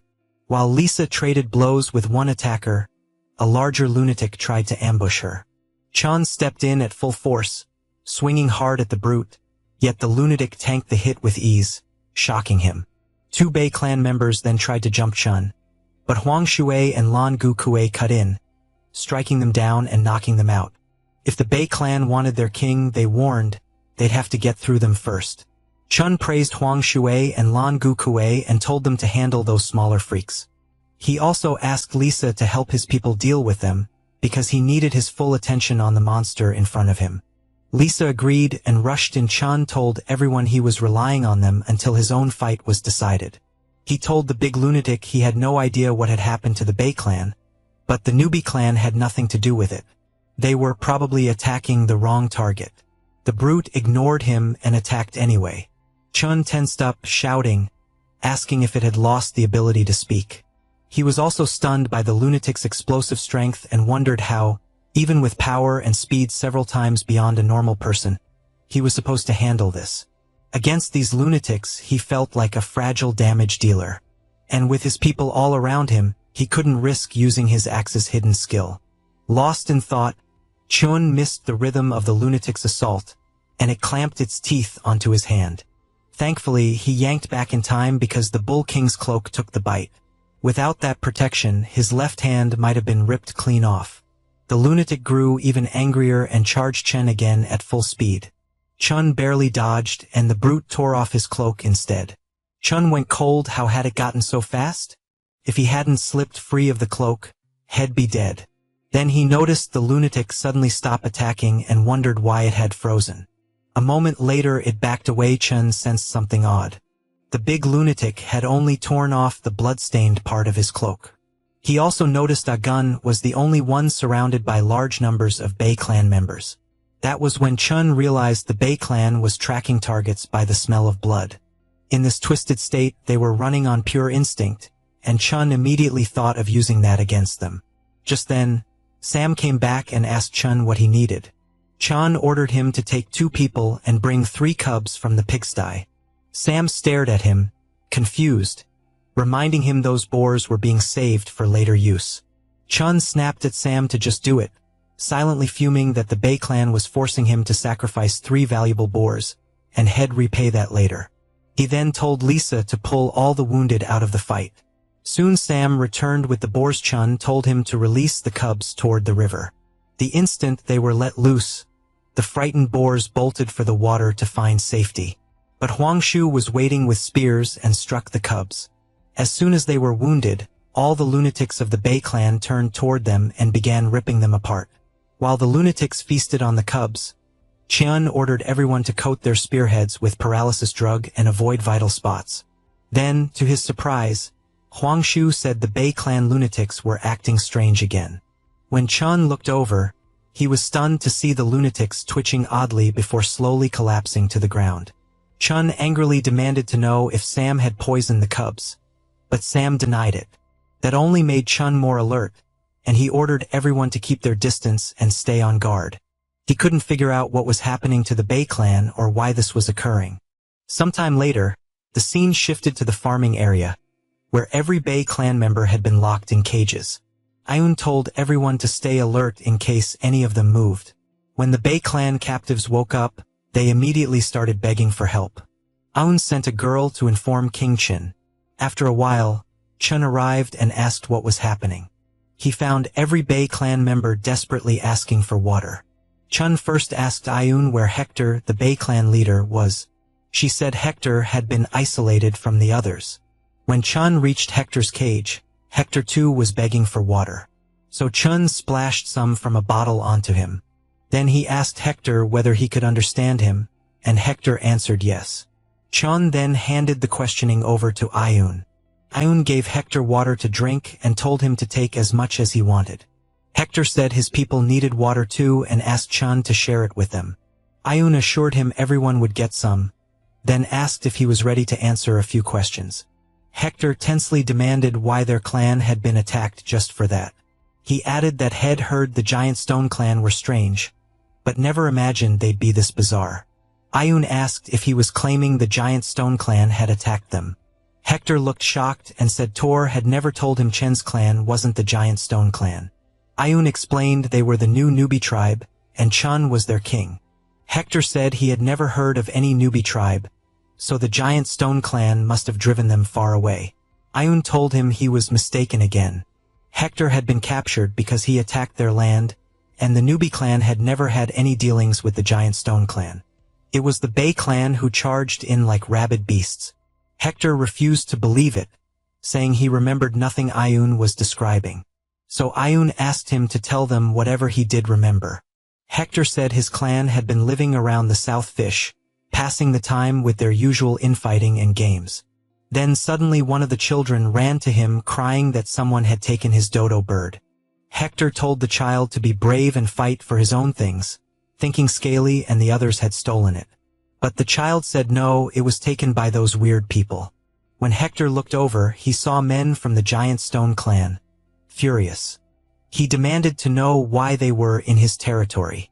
The Giant Stone leader didn't answer, he simply ordered his people to attack the Bei clan. Hector was stunned by the sudden ambush, and couldn't understand why it was happening. He said he was knocked unconscious in the fight, and when he woke up, he was already caged by the newbie clan. Chun then told Hector he had visited their village earlier, and no one there was left alive. If they hadn't spared the surviving Bei clan members, the Bei clan would be gone by now. Hearing that, Hector was crushed, overwhelmed by the pain of failing to save his people. Suddenly something dropped from Hector's body. Ayun picked it up and told Chun to look. When Chun examined the leaf through the system, he identified it as industrial hemp, a herb known to ease pain and cause hallucinations when smoked. That discovery put Chun on edge, and he wondered if the Giant Stone clan was behind it. Later, everyone was busy giving water to the Bei clan captives. Meanwhile, Chun gathered leaves from every Bei clan member, and noticed the same strange clue on all of them. He remembered Sam once saying the Giant Stone clan leader had gained some kind of divine power. Now it seemed less like a god, and more like something evil. Chun figured the industrial hemp had likely driven the Bei clan to attack each other. He also suspected the Giant Stone clan set this up, because the Bei clan's mad assault on newbie tribe territory couldn't have been random. If the Giant Stone clan had deliberately sent the Bei clan here to wreak havoc and die, then the newbie tribe had already been noticed and marked as a threat. Even Hector, with all his raw strength, had been reduced to someone else's puppet, proving the Giant Stone clan was no small danger. Chun checked his stats and saw that 3 points of strength might not be enough. He needed to level up before the real threat arrived. Ayun came over and warned that Hector was close to a mental collapse, and if that happened, they might get no more answers. Chun said they didn't have time to wait for Hector to recover. Danger could strike at any moment. Ayun asked if he meant the Giant Stone clan was planning to attack their base. Chun said it was hard to explain, but he believed the Giant Stone clan had used industrial hemp leaves to control the Bei clan. He stressed that no one knew what came next, so they had to stir Hector's memories fast and get more information. Chun told Stone Bone to stop blaming himself. Once someone breathes the toxic smoke from industrial hemp leaves, strength alone means nothing. Then Chun held up the leaf and asked Hector to look at it. The moment Hector saw it, he said the smell felt familiar. He vaguely remembered catching that scent while fighting those bastards, but back then it was buried under all kinds of other odors. He only knew it was sharp and disgusting that made Chun tense. He asked if the Giant Stone clan might be using several poisonous plants. He figured they had to learn what each herb did before planning any counterattack. Hector asked if King Chun intended to go after the Giant Stone clan, adding that the Bei clan wanted in too. If he couldn't avenge his people, he said, he'd regret it for the rest of his life. The other Bei clan survivors shouted that they wanted revenge as well, and were willing to do whatever it took to get it. Chun thought that, while he still needed more people for the main quest, they were only 4 short now. His thoughts were cut off when Hector pointed out their noses were extremely sharp. They could identify and track those toxic herbs, which would help Chun a lot. Chun said that was exactly what worried him. Their keen senses could track herbs, yes. But their sensitivity to blood meant that if the Bei clan lost control again, the outcome would be disastrous. Hector shouted that without that poisonous smoke, they could control themselves easily. Chun nodded that the real enemy was the Giant Stone clan, then asked what they'd do if that smoke was released again in battle. Hector answered sadly that if it came to that, they would refuse to fight. Chun said he understood the urge for revenge, but anger and hatred alone wouldn't solve anything.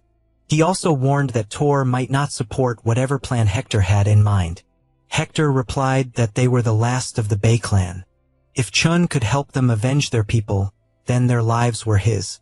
Chun told Hector that if he joined the tribe and swore loyalty to the newbie clan, then Chun would guarantee revenge. Still, he made one thing clear: not every Bei clan member would get to take part personally. Then Chun asked Hector again what he thought of the deal. Hector and the rest of the Bei clan immediately shouted that they accepted. As Chun turned to leave, Hector called after him. Chun understood at once and told Au and Ayun to free the Bei clan from their cages. They were allies now. The moment he did, the system announced the tribe mission was complete. Chun got 3 attribute points, a large material chest, and a heritage plaque. Because he finished within 7 days, he also earned a surprise gift pack. Chun finally relaxed. The quest was done at last, and decided to put all 3 attribute points into strength. As soon as the points were assigned, a huge wave of power surged through him. He could feel energy rushing inside his body. When it settled, he noticed his hair had grown longer, and wondered if that was a side effect of the boost. After that, Chun moved on to inspect the rewards. In the large material chest, he found 1 ton of hematite. That thrilled him. It meant he could skip the Bronze Age and move straight into the Iron Age. Next, Chun opened the surprise gift pack, hoping for something good. He was delighted to find 3 jars of hemostatic ointment. Compared with last time, this reward was far better. Then Chun told the system to bring out the heritage plaque. On it, he saw he had obtained a civilization item, though unlocking it would cost 10 technology points. He didn't hesitate and spent the points to identify it. The identification finished, and Chun received a plaque called Sense of Modesty. He immediately realized it could be an important step for their civilization's growth. He was especially pleased because it meant he no longer had to worry about men and women bathing together. He definitely didn't want anyone seeing Lisa bathe. With that done, Chun turned back to the bigger problem: how to handle the Giant Stone clan. Just then, Au arrived. She was stunned by Chen's new body, taller, broader, more muscular. Chun brushed it off and asked what she needed. In reply, Au asked whether he wanted her to negotiate with the Giant Stone clan and clear up any misunderstanding. Chun said there was no misunderstanding. The Giant Stone clan had already decided to destroy them. He called them the toughest enemy the newbie clan had faced so far. The kind that could set others against each other and profit from the chaos. Au asked nervously what their clan should do now, unable to hide her fear. Chun said their best move for now was to strengthen defenses, store food, and avoid provoking the Giant Stone clan until they were fully ready. In short, they had to hide their strength and wait for the right time. Au then asked how they should organize the 22 newcomers. Chun told her to split the Bei clan people into 3 teams. 1 to build houses, 1 to gather food, and 1 to make traps. At the mention of traps, Au looked confused and asked what they were for. Chun explained simply that traps would help defend their territory. He added that they could catch enemies or wild beasts alive, giving the tribe a stronger defense. Then he told Au he had another urgent job for her. With so many new mouths to feed, they had to start thinking about long-term food supplies, and they couldn't keep wasting leftover meat. So he decided everyone should learn to make jerky first. When Stone Bone arrived and stared at Chen's bigger frame in surprise, Chun told him to ignore that and focus on the task ahead. He ordered Stone Bone to start setting traps throughout the nearby mountains, and the denser the better. Chun said he had already picked helpers for him and would personally teach the first trap. But he stressed that the real key wasn't just learning to build them, it was memorizing where every trap was placed.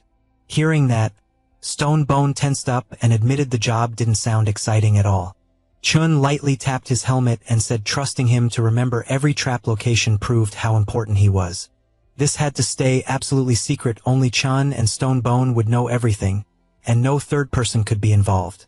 He told Stone Bone to rotate workers through different sections so no one person learned all the trap locations in any one area. If there was even one traitor among them, the consequences would be disastrous. Once the traps were set, Chun said, Stone Bone had to report every location back to him. He even wiped away the sketches Head used to explain things, warning Stone Bone not to draw anything. Every trap location had to stay in his head. Stone Bone admitted it sounded difficult, but promised he would live up to Chen's trust. Chun praised him, then told him to rest. They would start the work after dark. Chun placed the sense of modesty plaque outside his house so everyone passing by could see it and absorb its meaning. Then he told Lung Guchue he was going to sleep for a while. Stone Bone and the others would come find him at night. If anything urgent happened before then, Lung Guchue was to wake him immediately. Inside the house, Chun lay on the bed wondering how much time they really had. There was still so much to do: train soldiers into different units, build defenses, organize patrols, unlock new technology, expand territory. To Chun, the work felt endless still. He decided to enjoy this rare chance to rest and soon fell asleep.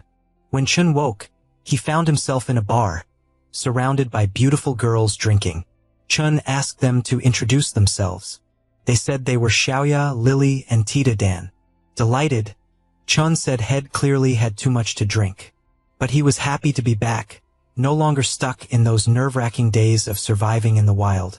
He enjoyed their company, and after a while, Xiaoyu was lying beside him, telling him it was time to get up and work. Chun groaned that he really couldn't anymore. Xiaoyu then said she wasn't Xiaoyu. He guessed a few other names, but everyone was wrong. At last, she announced that she was Stone Bone. Chun jolted awake in horror and shouted it had all been a dream. Furious, he demanded to know why Stone Bone was in his room. Stone Bone said Chun had told him to come at night. But when he arrived, Chun grabbed him and started flirting. Chun was completely dumbfounded. Then Lung Guchue cut in, saying it was all a misunderstanding and they needed to get to work. Sometime later, the scene shifted to Chun teaching everyone how to build traps, starting with a spike pit as the example. He explained that their enemies and the beasts they faced were huge, so the traps had to be deep and wide enough to work. Then Chun showed them the proper way to conceal the pits with leaves. He reminded them that spike pits could be paired with the tripwire traps Head taught earlier, and that mixing trap types was important. He added that Huang Shi could also teach other trap designs.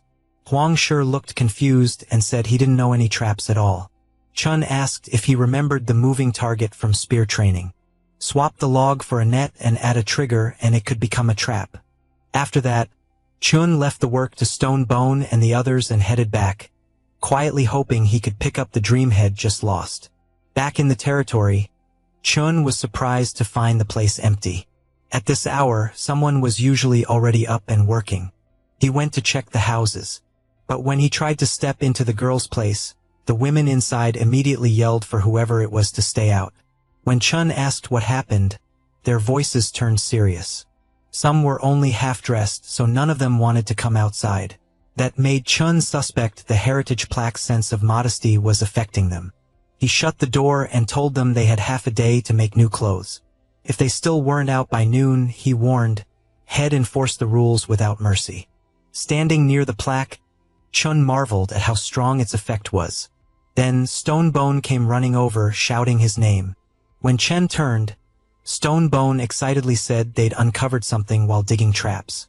Chun lit up at once. What Stone Bone found was flint, an excellent discovery. He explained that flint opened up endless possibilities, especially since striking it hard could create sparks. Chun and Stonebone hurried back to where it had been found. Once there, Stonebone pointed out the spot and said they'd dug around that stone. After one look, Chun realized there wasn't much flint here. Since this wasn't dry, saline wasteland, if the flint had formed naturally, there was only one likely explanation. He told Stonebone to inspect the soil more carefully. Stonebone agreed, saying that patch of earth was softer than the rest, and there seemed to be things buried inside that didn't look like normal rocks. When Stonebone tasted it, he instantly panicked. It was dung, and he felt sick after putting it in his mouth. Chun, meanwhile, had already guessed there was probably a large dung pit underneath. He was baffled. Had another primitive tribe once lived here and reached a stage where they used something like toilets? Or had this been the giant stone clan's old den? Chun told Stonebone to gather the flint, then bury everything again and leave no trace. He also ordered more traps set nearby, beacon towers built on the high ground, and guards posted in rotating shifts. Stonebone just stared, then blurted out in confusion. Towers? Beacons? What was Chun talking about? The scene shifted ahead. 4 days. Chun strolled through the territory, looking over the many new houses. To him, this was the first real step toward happiness. Suddenly, Mia sprinted at him and nearly scared him out of his skin. He hurriedly called for Lang Guchue to help stop her. But it was too late. Mia slammed into Chun in a full-force hug and accidentally crushed a house in the process. Lang Guchue nervously asked if Chun was all right and told Mia to get off him at once. Seeing Chun hurt, Mia hugged him even tighter, begging him not to die. They'd only just finished building houses and couldn't lose him now. Chun groaned that the fooling around was over, then asked if Mia had said the houses were finished. She nodded and proudly reported 2 rows of houses, 10 in total, enough to house 50 people comfortably. Pleased, Chun patted her head and praised her work. Then he told Mia not to act so recklessly again and punished her by making her repair the broken house. After that, he went to inspect their food stores. When he reached the riverbank, Chun saw the Bay clan happily catching fish, while Au and several girls helped lay the catch out to dry.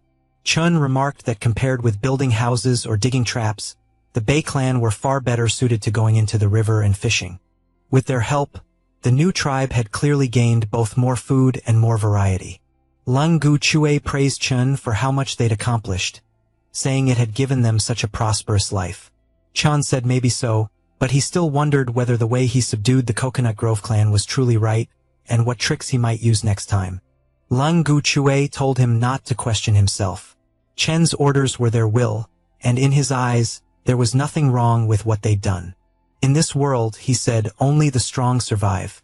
Tribes big and small destroy one another every day. So winning with the fewest losses was mercy, for them and for the Coconut Grove clan. Chun smiled and said that Lang Guchue already had the most important qualities needed for the road ahead. Then Chun asked him to come inspect the border defenses, convinced the Bay tribe might still have more surprises in store, like that mysterious frogman force. The scene shifted to Stonebone and the others working on traps and towers. When Chen arrived, he asked Stonebone how the traps and beacon towers had been arranged. Stonebone said that, following Chen's orders, the west, south, and north beacon towers were all finished. But after assigning 6 people to man the towers and shifts, they had very few workers left. Stonebone explained that to finish on schedule, they had to leave early and work on the mountain before dark. Chun understood the manpower shortage and decided that, starting today, he and Lang Guchue would go up the mountain to help. Stonebone protested that they could manage, but Chun cut him off. This was a critical moment, so every second mattered. He kept wondering whether the giant stone clan had once lived nearby. If so, they might know this terrain better than his own people did. And if they struck while his tribe was still unprepared, the next surprise attack could be even bigger. That night, while everyone worked and Chun worked alongside them, he suddenly glanced toward the western beacon tower and felt a bad premonition. He wondered if it was just his imagination. Then screams suddenly rang out from the south beacon tower. Startled, Chun whipped around and looked that way where he saw the signal for help. Chun shouted for everyone to move. The south beacon tower was under attack. Chun sprinted south, his thoughts racing. Even knowing every trap location, and with the agility boost from 2 points, it still took at least 5 minutes to reach the South Mountain. He could only pray nothing happened in those 5 minutes. At the South Tower, Huangshu was on patrol when he noticed traps near the tribe had been triggered. He couldn't figure out how enemies had slipped in that far. He also considered that another group might have seen the beacon fire and was closing in under cover of the chaos. Deciding it was best to strike first, he went to find the intruder. Huangshu rushed toward the sound and stabbed with his spear. But the opponent was strong, knocking the spear aside and forcing him to dodge. To his shock, the figure instantly pressed into attack, leaving Huangshu almost no time to react and making him raise his guard in panic. To his relief, the attacker stopped and revealed himself as Chun. Stunned, Huangshu asked why he was on the southern side. Chun said there was no time to explain and asked whether Huangshu knew where the traps had gone off. Huang said yes and pointed out the spot, adding that he was the one who lit the beacon. Chun told him to wait for the others taking the safe route, then bring them there after him. When Chun reached the triggered traps, he couldn't sense anyone else around. The silence was wrong, it clearly wasn't a wild beast they'd caught. And since the trapped person wasn't calling for help, Chun wondered whether they were alone at all or already unconscious. When he looked into the trap, he was stunned to find Lisa. He demanded to know what she was doing there when she was supposed to be recovering from her injuries. Lisa snapped, asking why he was standing there interrogating her instead of helping. Chun only grinned and teased her by tickling her feet until Lisa, furious, told him to get her out. Just then, they heard Huangshu and the others getting close. Lisa hissed at Chun that if anyone saw her like this, had better make sure they kept their mouths shut. Chun tensed and told her to wait while he handled them. He shouted for everyone to stop where they were and not come any closer. This was dangerous and they could die if they approached. Stonebone looked baffled and wondered if Chun had stumbled into an ambush. Should they rush in and save him? Huang said probably not. From Chen's tone, he didn't sound like he was in trouble, more like he didn't want them seeing something. Stonebone muttered that Chun had seemed strange since the fight. Even the women avoided them while bathing, and everything felt different somehow, though he couldn't explain it. Meanwhile, Chun pulled Lisa free and laughed, saying he never expected her of all people to fall into the trap. But at least now they knew it worked. Lisa laughed too, saying she hadn't expected him to know so many bizarre tricks. Chun then asked what brought her out here in the middle of the night, and Lisa said she'd overheard the Bay tribe talking that evening. She explained that 2 members of the Bay clan were saying they wished they could go to the seaside for fish, shrimp, or clams to get more strength for work. But the path to the shore was blocked by a vicious pack of hyenas, so no one dared go while risking an attack. Back in the present, Lisa said that was why she came out at night to find a safer route. Chun said he'd walked that road many times, and there were no hyenas there 5 days earlier. He suspected someone from the Bay clan had slipped out recently and drawn the pack into the area. Lisa asked if there was a problem with the Bay clan and suggested executing them. Chen immediately said no, that wasn't what he meant. He was thinking about the security gaps they'd failed to notice and said they needed patrols. He also stressed that they had to clear the road to the beach and make it safe. Chun added that fish and shrimp were only a bonus. The real priorities were dodo birds and their eggs. He also suggested opening a salt field for drying salt. Then he settled it at daybreak they'd deal with the hyenas. Lisa said she could handle patrols and hidden sentries. Still, she urged Chun to think twice about hunting the hyenas and pushing their territory farther. Chun smiled and asked if she was worried about him. Flustered, Lisa told him not to get ahead of himself. She warned that, with so few people, guarding 2 separate areas could be dangerously reckless. She also reminded him the beach had already been hit once by the giant stone clan. What if they came back? Chun replied that was exactly why the beach was relatively safe now. He explained that their main camp, the beach outpost, and the giant stone clan on the southwest mountain formed a triangle. If goods and messages moved smoothly between camp and shore, both sides could support each other.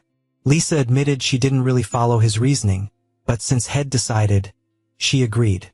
Sometime later, Chan, Hector, Lingu Chue, and several Bay clan members headed to the place where the child had spotted the hyenas. Hector asked the kid if he was sure it was this path. There was no scent of blood, the child insisted. Had seen the hyenas there about 2 days earlier. As the boy walked ahead, a hyena suddenly lunged at him. Hector reacted instantly, striking back and pulling the child out of danger. But almost at once, hyenas closed in on them from every direction. Lang Gu Chue warned Chen to stay alert. Chun just smiled, saying that with the Bei clan beside them, a pack of wild dogs was nothing. Then Hector told Chen to take the group on the left while he handled the right. The fight broke out and the Bei clan cut into the hyenas with ease. Chen figured it was the perfect chance to see what the new recruits were really capable of. A hyena suddenly sprang at Chen. He stopped it with ease, catching it by the throat. Within minutes, they had wiped out the hyenas. Hector grumbled that the fight hadn't been satisfying. Chun told him to forget it and pushed everyone to keep moving. As they went farther, Hector said this used to be their territory. When they arrived, Chun told everyone to study the cliff. That, he said, was where the outpost would be built. He specified it had to sit near the cliff and be large enough for 20 people, with a beacon tower above it. Chun added that once the tower was done, they also needed a small salt field beside the outpost. He told Hector he'd send extra hands to help, but made it clear he had only 4 days to finish everything. For a moment, Chun felt like a foreman inspecting a worksite, even though he was the one stuck doing the hard labor. Before leaving, Chun instructed them to light a signal fire immediately if any emergency came up. The scene shifted to 3 days later, when Chun finished crafting a wooden bow and earned 5 technology points. Just then, Au came to tell everyone that Sam had returned with a report. Chun went over and asked whether Sam had found any northern tribes to ally with or conquer. Sam said he'd traveled north for more than a day and found no trace of people. All he discovered was a lake, a nearby snow-capped mountain, and some strange creature living in the water. Before he could get a clear look, the creature sank to the bottom and vanished. With the snow mountain lying farther ahead, Sam didn't dare continue and turned back. Chun laughed it off, praising him for doing well, then joked that Sam feared the snowy mountain more than the lake monster. Shivering, Sam said the mountain was far more terrifying. He asked if Chun had never heard the stories about it. Chun asked what was so frightening, but Au suddenly threw her arms around him, saying she was scared. Chun asked why the snow mountain frightened her so much. Au said the mountain itself wasn't the worst part. It was what lived beyond it, a giant. Chun told Au not to be afraid with him there. She didn't need to fear. Then his system suddenly issued a new quest. Find the giant and he'd receive 1 attribute point. Chun was stunned. Why would simply seeing a giant earn 1 point? He'd nearly gotten killed driving off a saber-tooth before and only earned 2. Then he figured the giant might just be some oversized fellow. Watching from a distance shouldn't be that dangerous, right? On the other hand, if the giants had their own civilization, maybe they could even become allies. Even so, he had to stay cautious. One mistake could bring disaster to the tribe. Still, exploration and diplomacy weren't jobs he could leave entirely to Sam and Au. Chun told Sam to go rest. The banquet was in 2 days, so he could take it easy and enjoy himself. Sam thanked him, clearly relieved he was getting a break and wouldn't have to face the giant. Au reminded Chun that Sam got nervous in certain situations. Chun said it might be more than nerves. Sam sensed danger better than anyone else, which made him unusually alert to certain threats. That was why he could roam outside and still stay alive. Chun then asked Au about the preparations for the partner ceremony. Au said everything was ready. Chun told her to pack travel supplies for 4 people. He planned to take a small group on an expedition. Hearing that he was going himself, Au tensely asked if the trip was dangerous. Chun said he was only scouting nearby areas, so there was no need to worry. He asked for food, water skins, and warm clothes, and told Au to thank Skinny for making the clothing so well. Au then asked when he planned to leave. Chun said the ceremony was in 2 days, so he'd depart after the banquet. The scene shifted to 2 days later, with Chun having prepared a shield for himself. He explained that, made from hardwood and cowhide, it was very light. He added that everyone should replace their gear as quickly as possible. Just then, Ayu came in and told Chun it was time to put on the royal dress. When he stepped outside wearing it, everyone cheered and began celebrating. At that moment, Chun couldn't help wondering if the partner ceremony was basically a wedding. In his old life, Head struggled just to survive, but now he had his own tribe, his own people, and a wife. It felt almost like a dream, yet in this world he truly felt he belonged.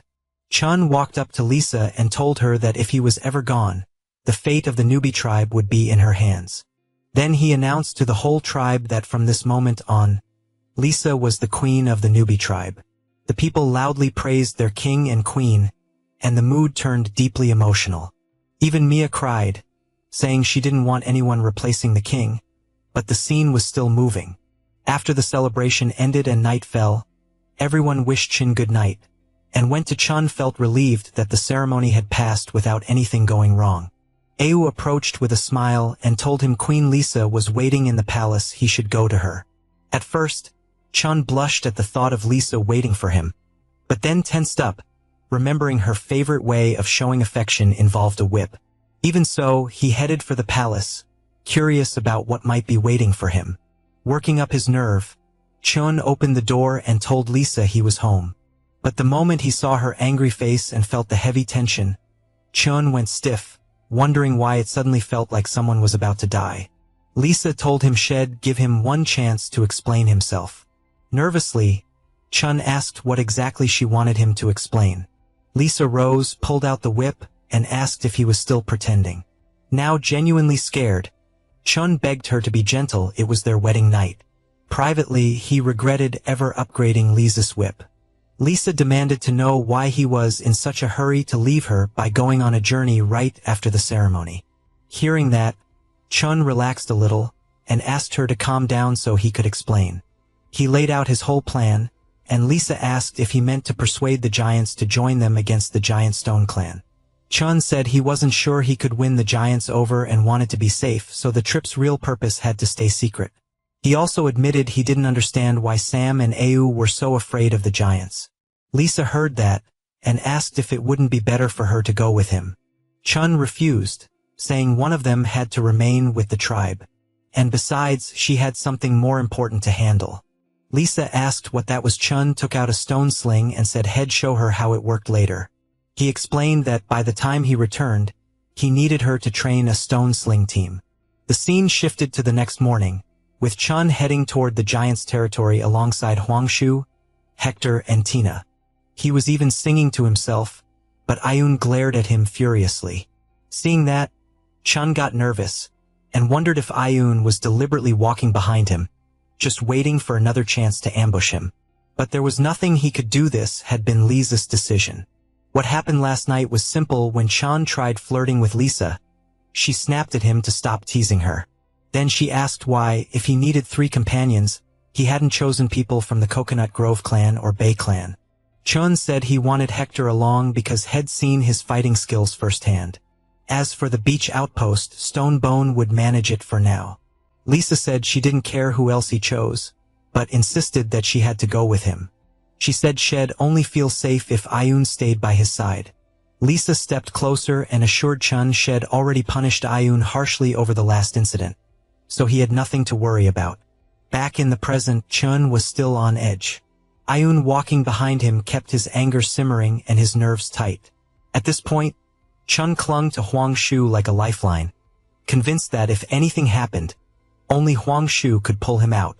Huangshu murmured that it felt like someone was watching them, then brushed it off as probably just his imagination. Hector asked Chun if he knew there was a lake up ahead. Chun nodded, saying Sam had mentioned it before. Hector laughed and guessed Sam must have seen the giant too, because when he was little, he once watched it swallow a leopard whole in an instant.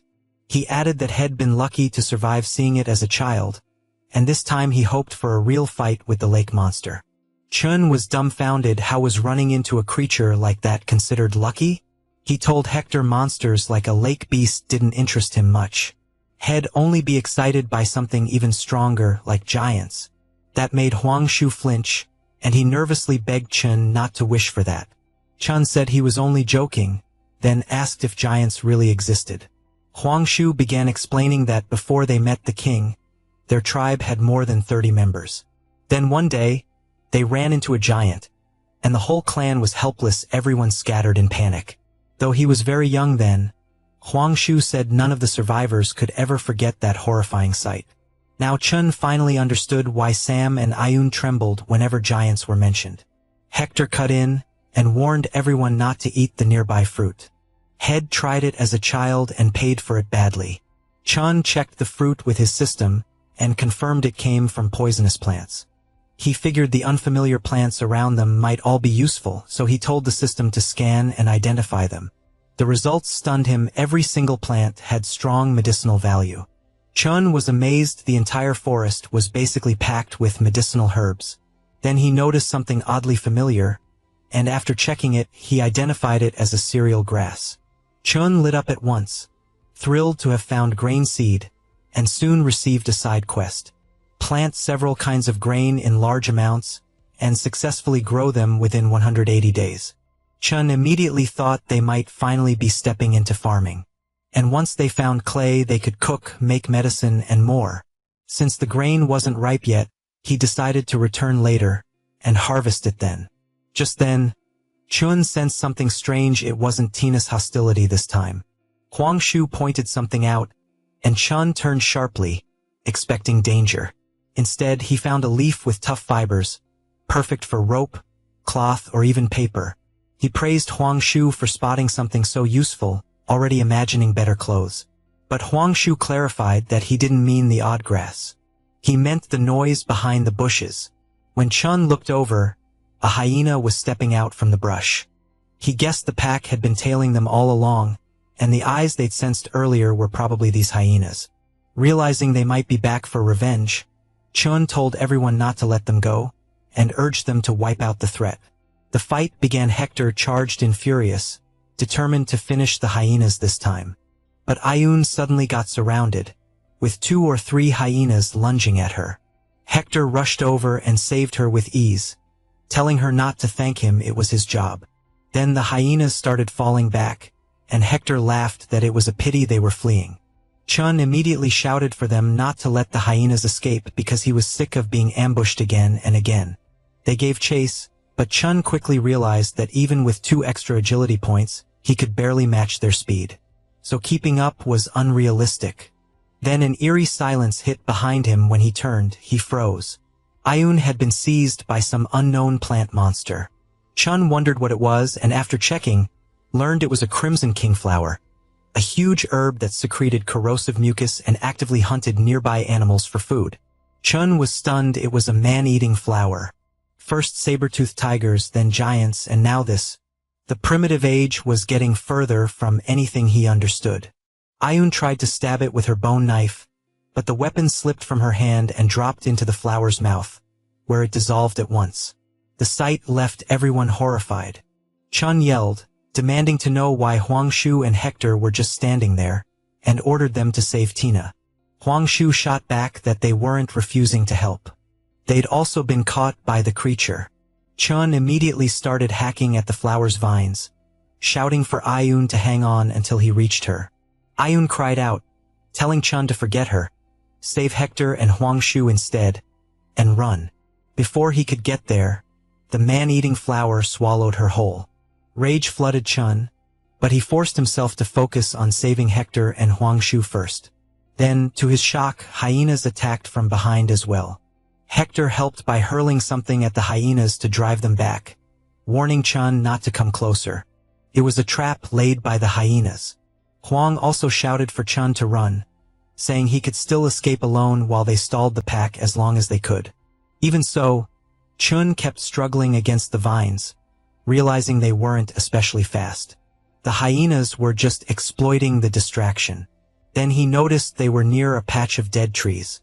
Betting everything on it, Chun pulled out flint and struck sparks onto the wood, setting it ablaze. In his mind, no creature existed that couldn't be solved with a proper fire roast. The vines caught fire, and Chun managed to drag Ayun from the flower's mouth. As soon as she was out, he anxiously asked if she was all right and could still move. They still had to save Huang Shu. Tina's dress had been ripped apart in the chaos, so Chun gave her his royal robe to cover herself. Once everyone was freed, they ran. As they fled, Chun kept tossing flintstones at dead trees, setting more of them on fire so they wouldn't have to fear hyenas chasing from behind. Then Chun spotted water ahead. He shouted for everyone to keep going and jump in the water would protect them. But one hyena was still chasing Ayun and was about to pounce. Seeing the danger, Chun told her to watch behind her and sprinted over to save her. The hyena attacked him, but Chun managed to hold it off. Hector and Huangshu were tense, unsure how to help. Chun shouted for everyone to keep running because the fire was spreading fast. He promised he'd be right behind them, though he worried he might not wear the beast down before the flames reached them. Then an arrow flew out of nowhere and hit the hyena, killing it on the spot. Chun turned to see who fired and was shocked it was Tina. He realized her archery talent had awakened, then asked Ayun if she knew how to use a bow. Ayun said she'd learned by watching him earlier.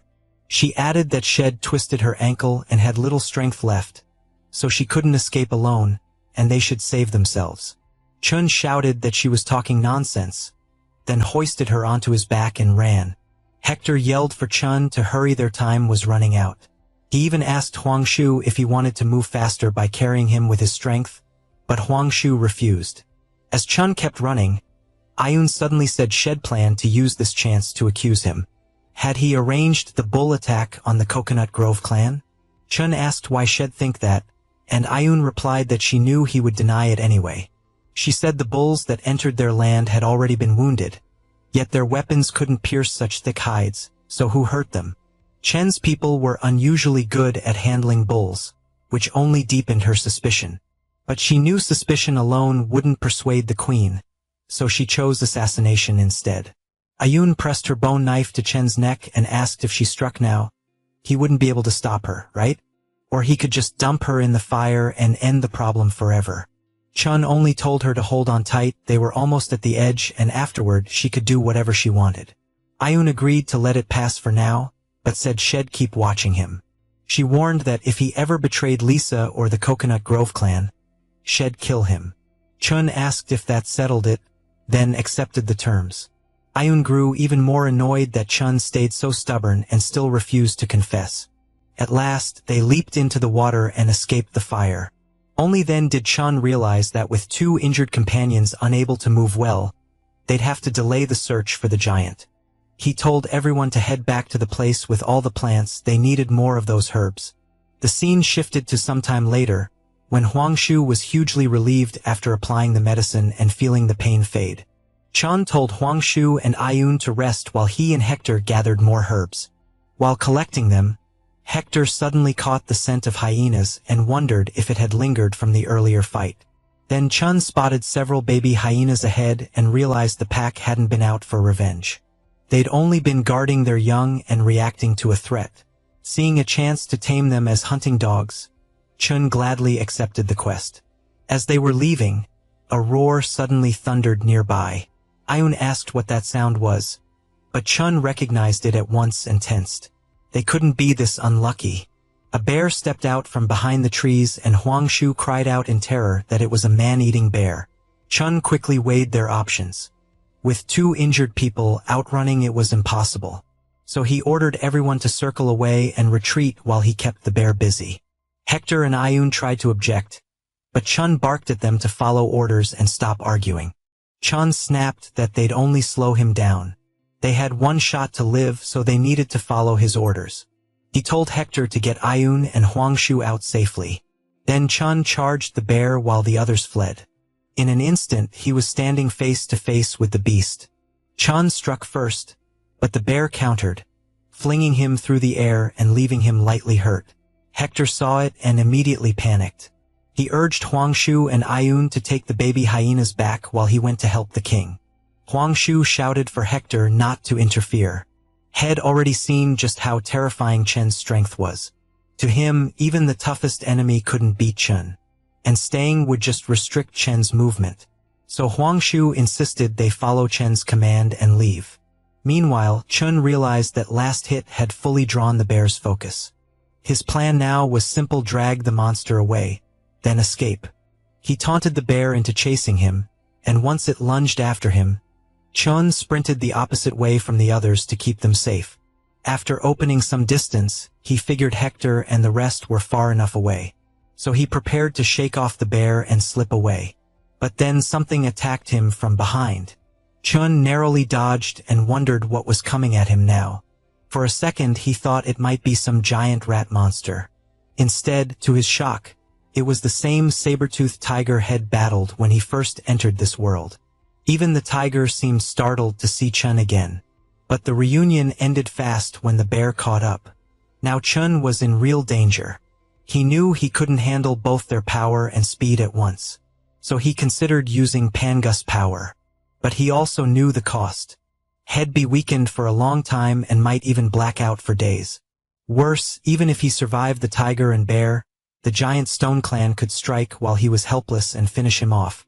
As the bear and the saber-toothed tiger closed in on Chen, he kept trying to reposition, hoping to make them clash with each other instead. Suddenly, the system flagged extreme danger and triggered emergency escape mode. For 600 seconds, Chun gained 20 agility and converted strength into stamina. But afterward, 33 of his 3 main stats would be permanently cut. The moment it activated, Chun felt a completely different surge of power. He sprang into the air, dodged both attacks, and made the bear and tiger slam into each other. Chun was stunned by how light and explosively fast he had become. Even so, the bear and tiger kept chasing him. That made Chun uneasy as he ran. Why weren't they fighting each other? After a while, he finally shook them off still. Chun felt a little regretful. Emergency escape mode was incredible, but the price was brutal. Then he noticed Head run all the way to the snowy mountain, so he decided to use the time left to look for the giant. With a single stride, he covered an astonishing distance. He was thankful for escape mode. Without it, the deep snow would have drained him fast. When he reached the summit, Chun finally spotted a figure and wondered if this was the legendary giant. The moment he saw it, the system announced the task was complete and gave him the reward. But the giant quest had a second step now. Attack the giant to earn 10 attribute points. Chun was instantly annoyed and wondered if the system had gone crazy. Just then, one of the giant's pets picked up on something, and Chen hurriedly hid where he was. Still, the reward of 10 attribute points was too tempting, so he decided to test it by moving as fast as possible. He grabbed a stone and hurled it at the giant. The rock flew over slowly, tapped the giant, and was so tiny the giant didn't notice at all. But the giant's pet noticed it and began growling, sensing trouble. Chun was thrilled when the task cleared, and he got the 10 attribute points. However, the system immediately revealed a third stage. Defeat the giant alone for 100 attribute points. Seeing that, Chun wavered. A reward of 100 points was unbelievably tempting and could completely change his situation. He hesitated over whether to try. While he was still thinking, the giant grew annoyed by its pets growling, slammed the ground, and barked at them to be quiet. That single blow blasted snow into the air and buried Chun under it. His senses went numb for a moment, making the giant's overwhelming power painfully clear. Chun muttered that not even 10,000 attribute points were worth dying for. The scene shifted to evening, a few days later in the newbie clan camp.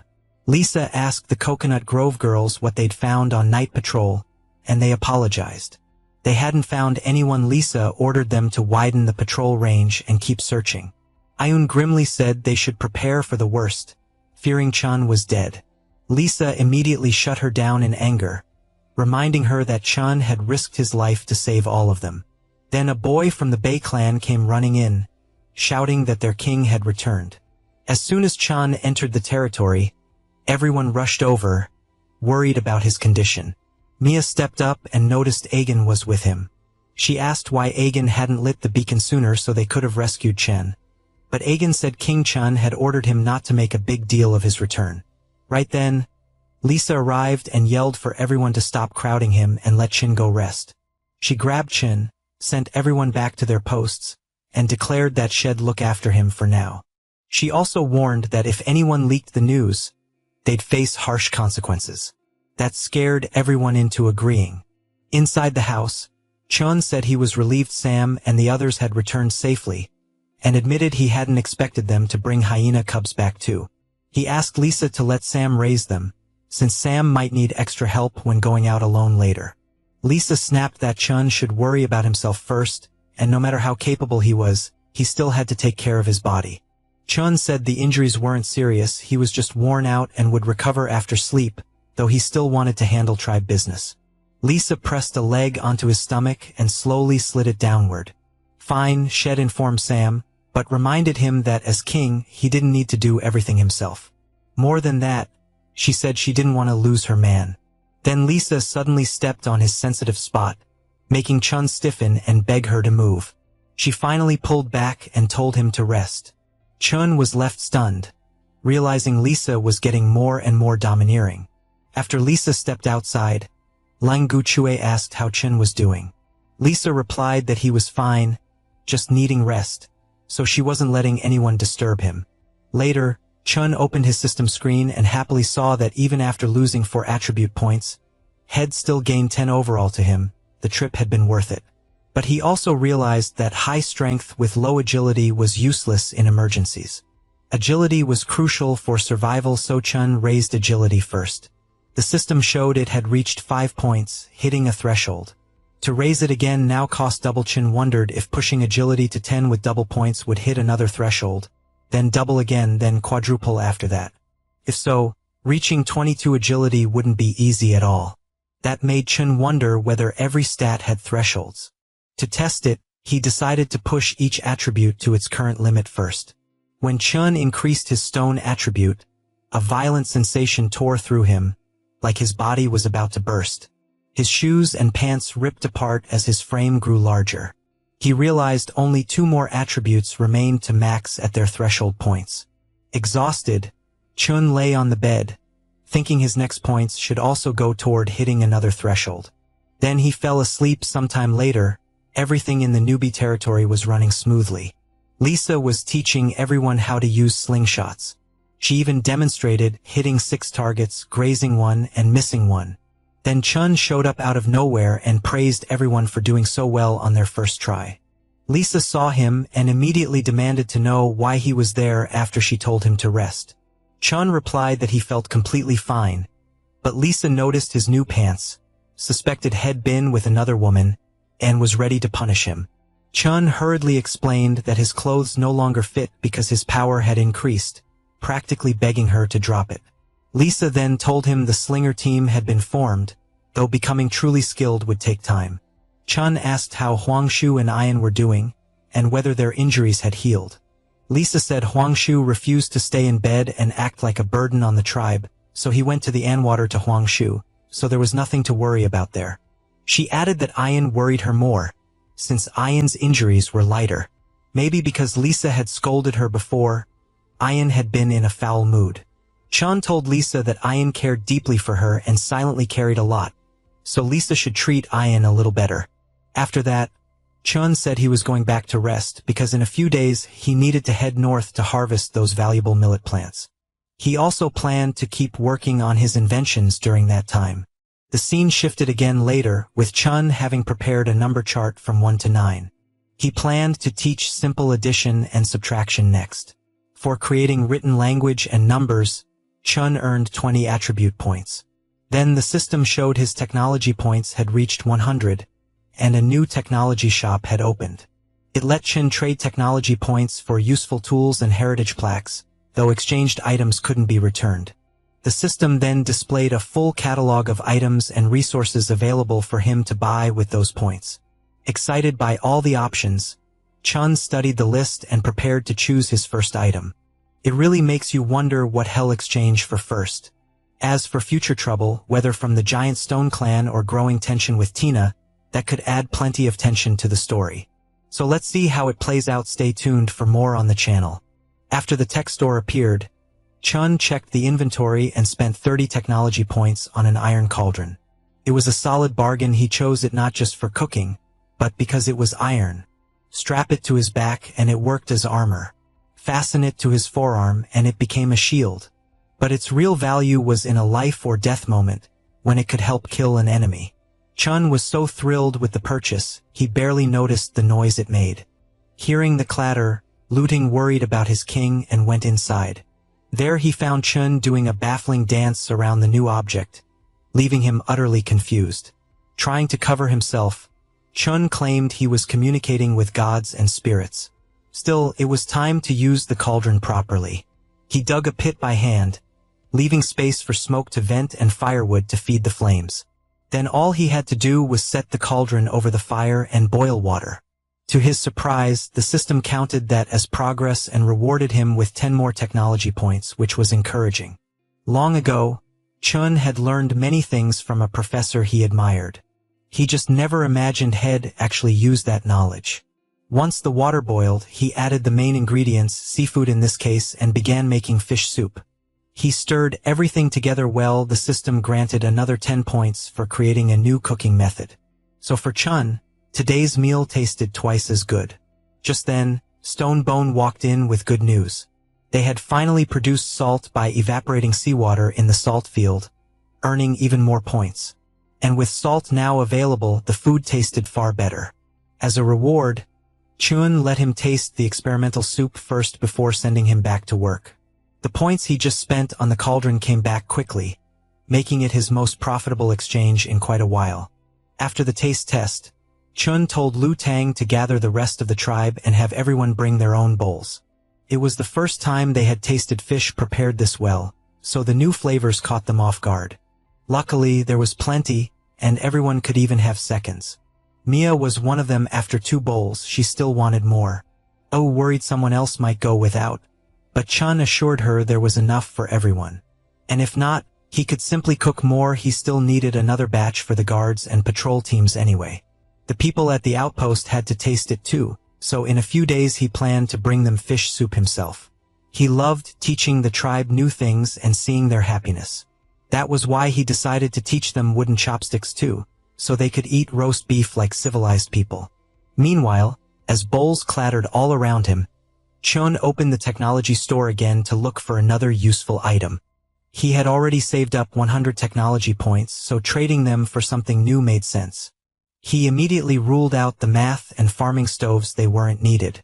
What he really needed for planting was valuable seed, something the tribe still hadn't managed to gather. Unfortunately, he was interrupted just then and told that a trap in the north had gone off. There were no signs of people nearby, so it was likely just a beast, possibly still alive. Lisa's sudden arrival surprised him, but her usual harshness solved the issue fast. She told the guards not to trouble the king over something so minor and to just kill the beast. She was annoyed that Chun had been too busy to think about her, so she came herself. Only now did he have to calm things at home. This time, he promised to bring back something new and create more changes for the tribe. He sealed that promise with a kiss, which left her flustered, then turned back to the trapped animal because instead of killing it, he might be able to tame it.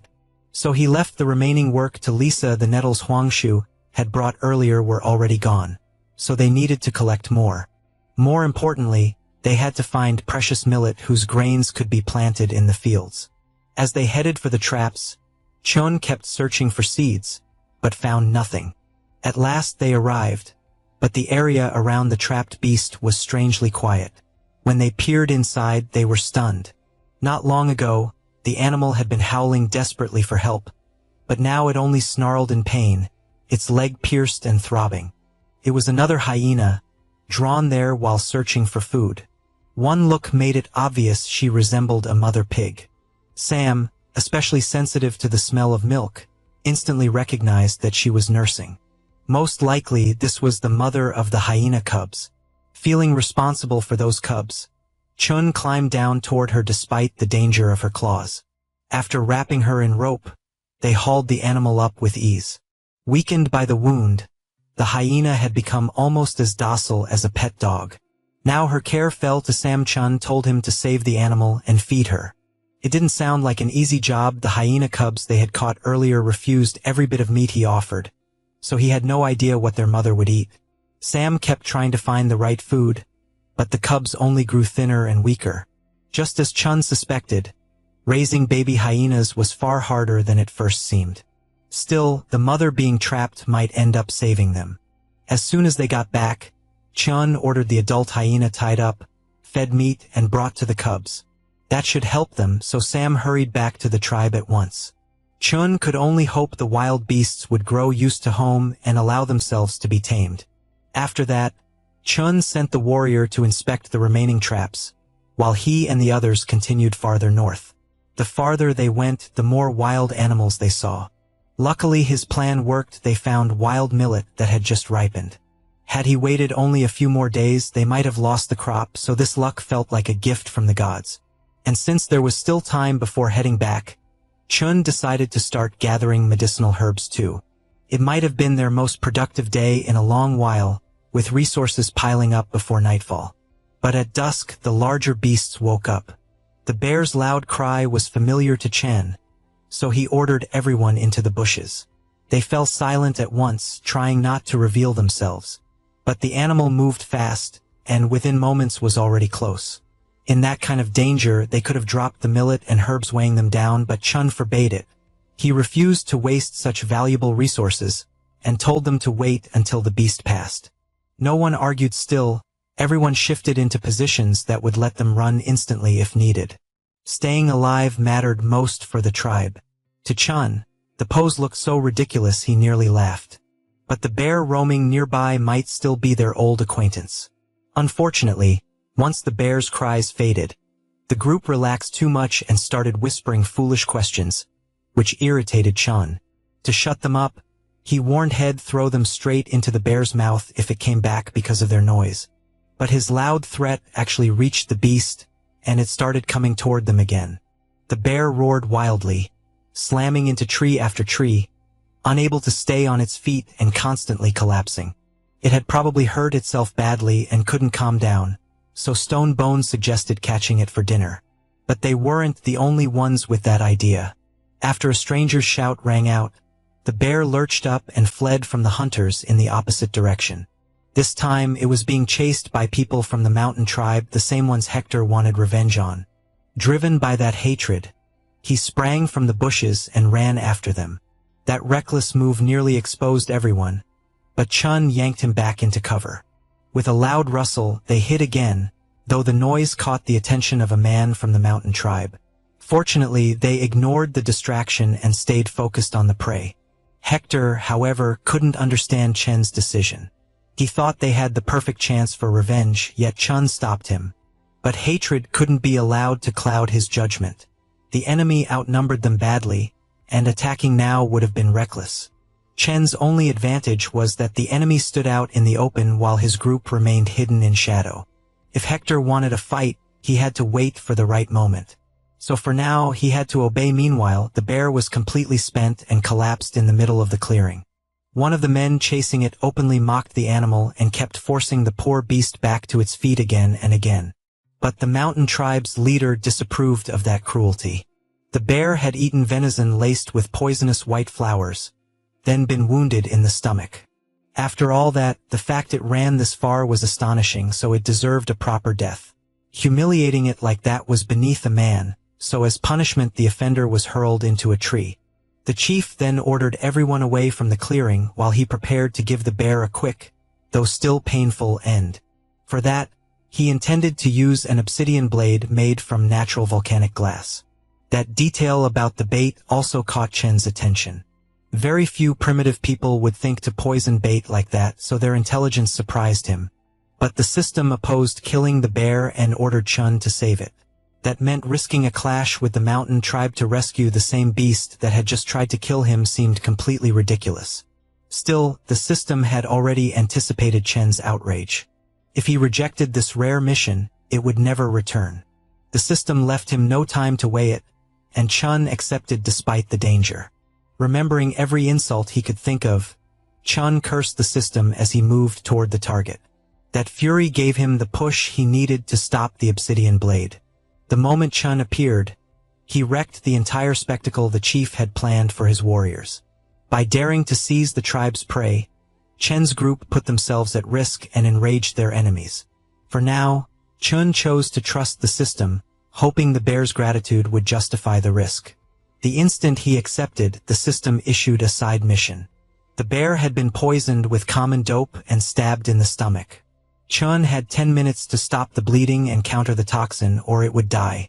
When he accepted, Chun had completely forgotten about the poison. Thinking fast, he realized the mission was to save the bear, not start a war with the mountain tribe. And a direct clash with them was the last thing he wanted. But there was no time to bargain for a peaceful exchange. At the same time, the enemy chief recognized the boy who had recently visited the sea tribe. His dismissive attitude infuriated Hector. He hadn't even remembered his name. Hector ground his teeth, just waiting for permission to attack. Chun ignored the exchange. He was too focused on the system alerts, which kept warning him about punishment. If he failed, the system would shrink the parts of Chen's body tied to reproduction by half. Even for it, that was brutal. Chun instantly imagined Lisa leaving him behind with nothing but harvested millet. He refused to let his reign end like that. So rage took over and he showed the enemy his strength. Chun was ready to die saving the beast. But he wouldn't drag the others down with him, so he told them to protect themselves. With that, the fight finally broke out. Everyone threw themselves into protecting Chun while he worked on the bear. Luckily, he stopped the bleeding in under a minute, but that was the easy part. Next, he had to neutralize the poison, something he had never dealt with before. The bear's treatment rested entirely on Chen, and with him out of the fight, his team started losing ground. The battle could easily end in death. Everyone had taken serious wounds that kept them from fighting properly, yet they still held on so Chun could finish. Then the mountain tribe chief suddenly called a stop. He actually liked Chen's group for a band of wanderers thrown together recently. They had fought impressively well. As a reward, he offered to spare their lives if they withdrew. Hector refused. Revenge burned in him, and he wanted to settle old scores right now. As he put it, they were only warming up. Evening or not, they still had plenty left. The others backed that bravado to intimidate the enemy and reassure Chun while he struggled with the poison. Meanwhile, the system's treatment deadline was vanishing fast. Chun had 6 minutes left and still no idea how to neutralize the toxin. Whatever the others said, he could see even Stone Bone was barely staying upright. If this dragged on, the mission would fail. He could almost hear the system laughing, but to save himself, Chun was ready to make a fool of himself if needed. Meanwhile, the enemy chief accepted their refusal and dropped into a threatening knee bend. He drove so much force into it that his foot striking the ground sent out a massive shockwave. No one had seen anything like it and they froze. Fortunately, Chun saved them, sacrificing his own weapon. He smashed through the wave and kicked up a cloud of dust. He had wanted to avoid fighting the tribe, but now it was clear he had to step in. That only made the chief more curious. Now he wanted to know what tribe could oppose them so boldly. He had dismissed them as wanderers, but clearly he had judged wrong. It wasn't his style to crush a tiny group with an army. So once he heard what he wanted, he let them go. Instead, he promised to face Chen another day with equal numbers on both sides. The mountain tribe chief was pleased to have met him today. So he withdrew with a show of nobility, taking the wounded along. That included the man head hurled into a tree for mocking the bear. He was in such bad shape now that others had to carry him. So Chen's newly formed tribe managed to avoid disaster. Now only one problem remained: purging the poison tormenting the bear. While Chun treated it, the mountain tribe couldn't understand why their chief had willingly surrendered the prey. To them, it made no sense, but the lack of ginseng explained it. They relied on that plant to strengthen themselves. On top of that, the supernatural power granted by their sorcerer was nearly spent. Chun was no simple opponent. He had blocked a strike powered by 70 of the chief's strength. Seeing Chun still so calm, the chief became sure he was hiding something. His weapon also looked strange and far too sharp for such a weak tribe. Studying his obsidian blade, the chief vowed to give his all in their next encounter. Meanwhile, Chun asked the rest of the team for ideas. Unfortunately, none of them knew how to counter dope poison, so they could only watch. Some still asked why he was saving the bear at all. They thought it was just prey they had fought over. But there was no time to explain. All they needed to understand was that this had become a life-or-death crisis. The system left him one final attempt, so Chun used honeysuckle and burdock. Both herbs were known to fight poison, though no one knew whether they'd work on dope. They forced the beast's jaws open and stuffed in everything they had prepared. Chun spent the remaining time holding his breath, waiting for a miracle. Every second dragged. Only in the final moments did the system finally send notice that the bear's condition had stabilized. With the bear out of danger, they could finally breathe again. Only Hector kept insisting they should chase the mountain tribe before it got far. Like a wise king, Chun explained that no one yet knew the full strength or tricks of the enemy force. If they rushed in blindly, they'd take massive losses for no reason. Even a miracle victory would be Pyrrhic. Chun refused to waste his people on revenge. Since the mountain tribe would come to them eventually, he needed time to plan and build strength. After making that clear, he sent the others back to the village while he stayed behind to watch the bear. Stone Bone was to tell the queen to reinforce the patrols and post sentries while those visitors were on their way. Alone with the animal, Chun found the night unbearably long. Predators kept coming for the bear's scent, and he had to drive them off again and again. So Chun spent the whole night fighting wild animals. He was amazed they tasted this good, and happily ate the roasted meat. Near dawn, the bear woke too and turned toward the smell of food. Chun offered it a bite while they still had time and kindly handed over a piece of meat. Unsure whether the beast ate cooked food, he also left a separate pile of raw rabbits just in case. By the time the fire burned out, Chun and the wild beast had eaten their fill of game and settled down to rest. Then the system announced the mission was complete, awarded sympathy points from the bear, and offered to assign them immediately. Chun put those points into physical strength first, raising it to a critical level and turning himself into a true powerhouse. He was pleased with the reward, and while he enjoyed it, the bear offered him part of its own food. That was its way of showing loyalty, so Chun accepted and shared the meal with it. Now fully healed, the bear should have gone its own way, and Chun hoped they'd meet again someday. But the animal had other plans. It quickly grabbed Chen's clothes and made it clear it wanted to head to the settlement with him, stubbornly pressing for a yes. A beast that size would eat a lot, but having a bear as a companion could greatly raise Chen's status.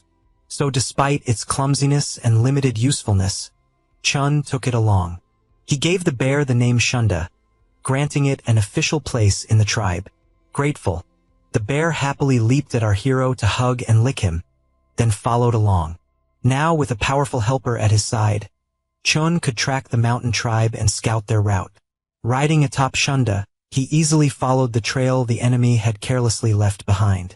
But the farther they went, the denser it grew. Sign of only one thing: a bamboo forest ahead. Bamboo wasn't just useful for building, it could also serve to make firecrackers. All he needed was the right mix of nitrate, sulfur, and charcoal packed into a bamboo tube. A perfect container for the powder. If they managed to make firecrackers, they might catch the enemy off guard in a decisive battle. Even if the blast proved weak, the noise alone could terrify the tribe and send them fleeing. Chun already had saltpeter and had learned to make charcoal in a kiln, but sulfur was still a problem.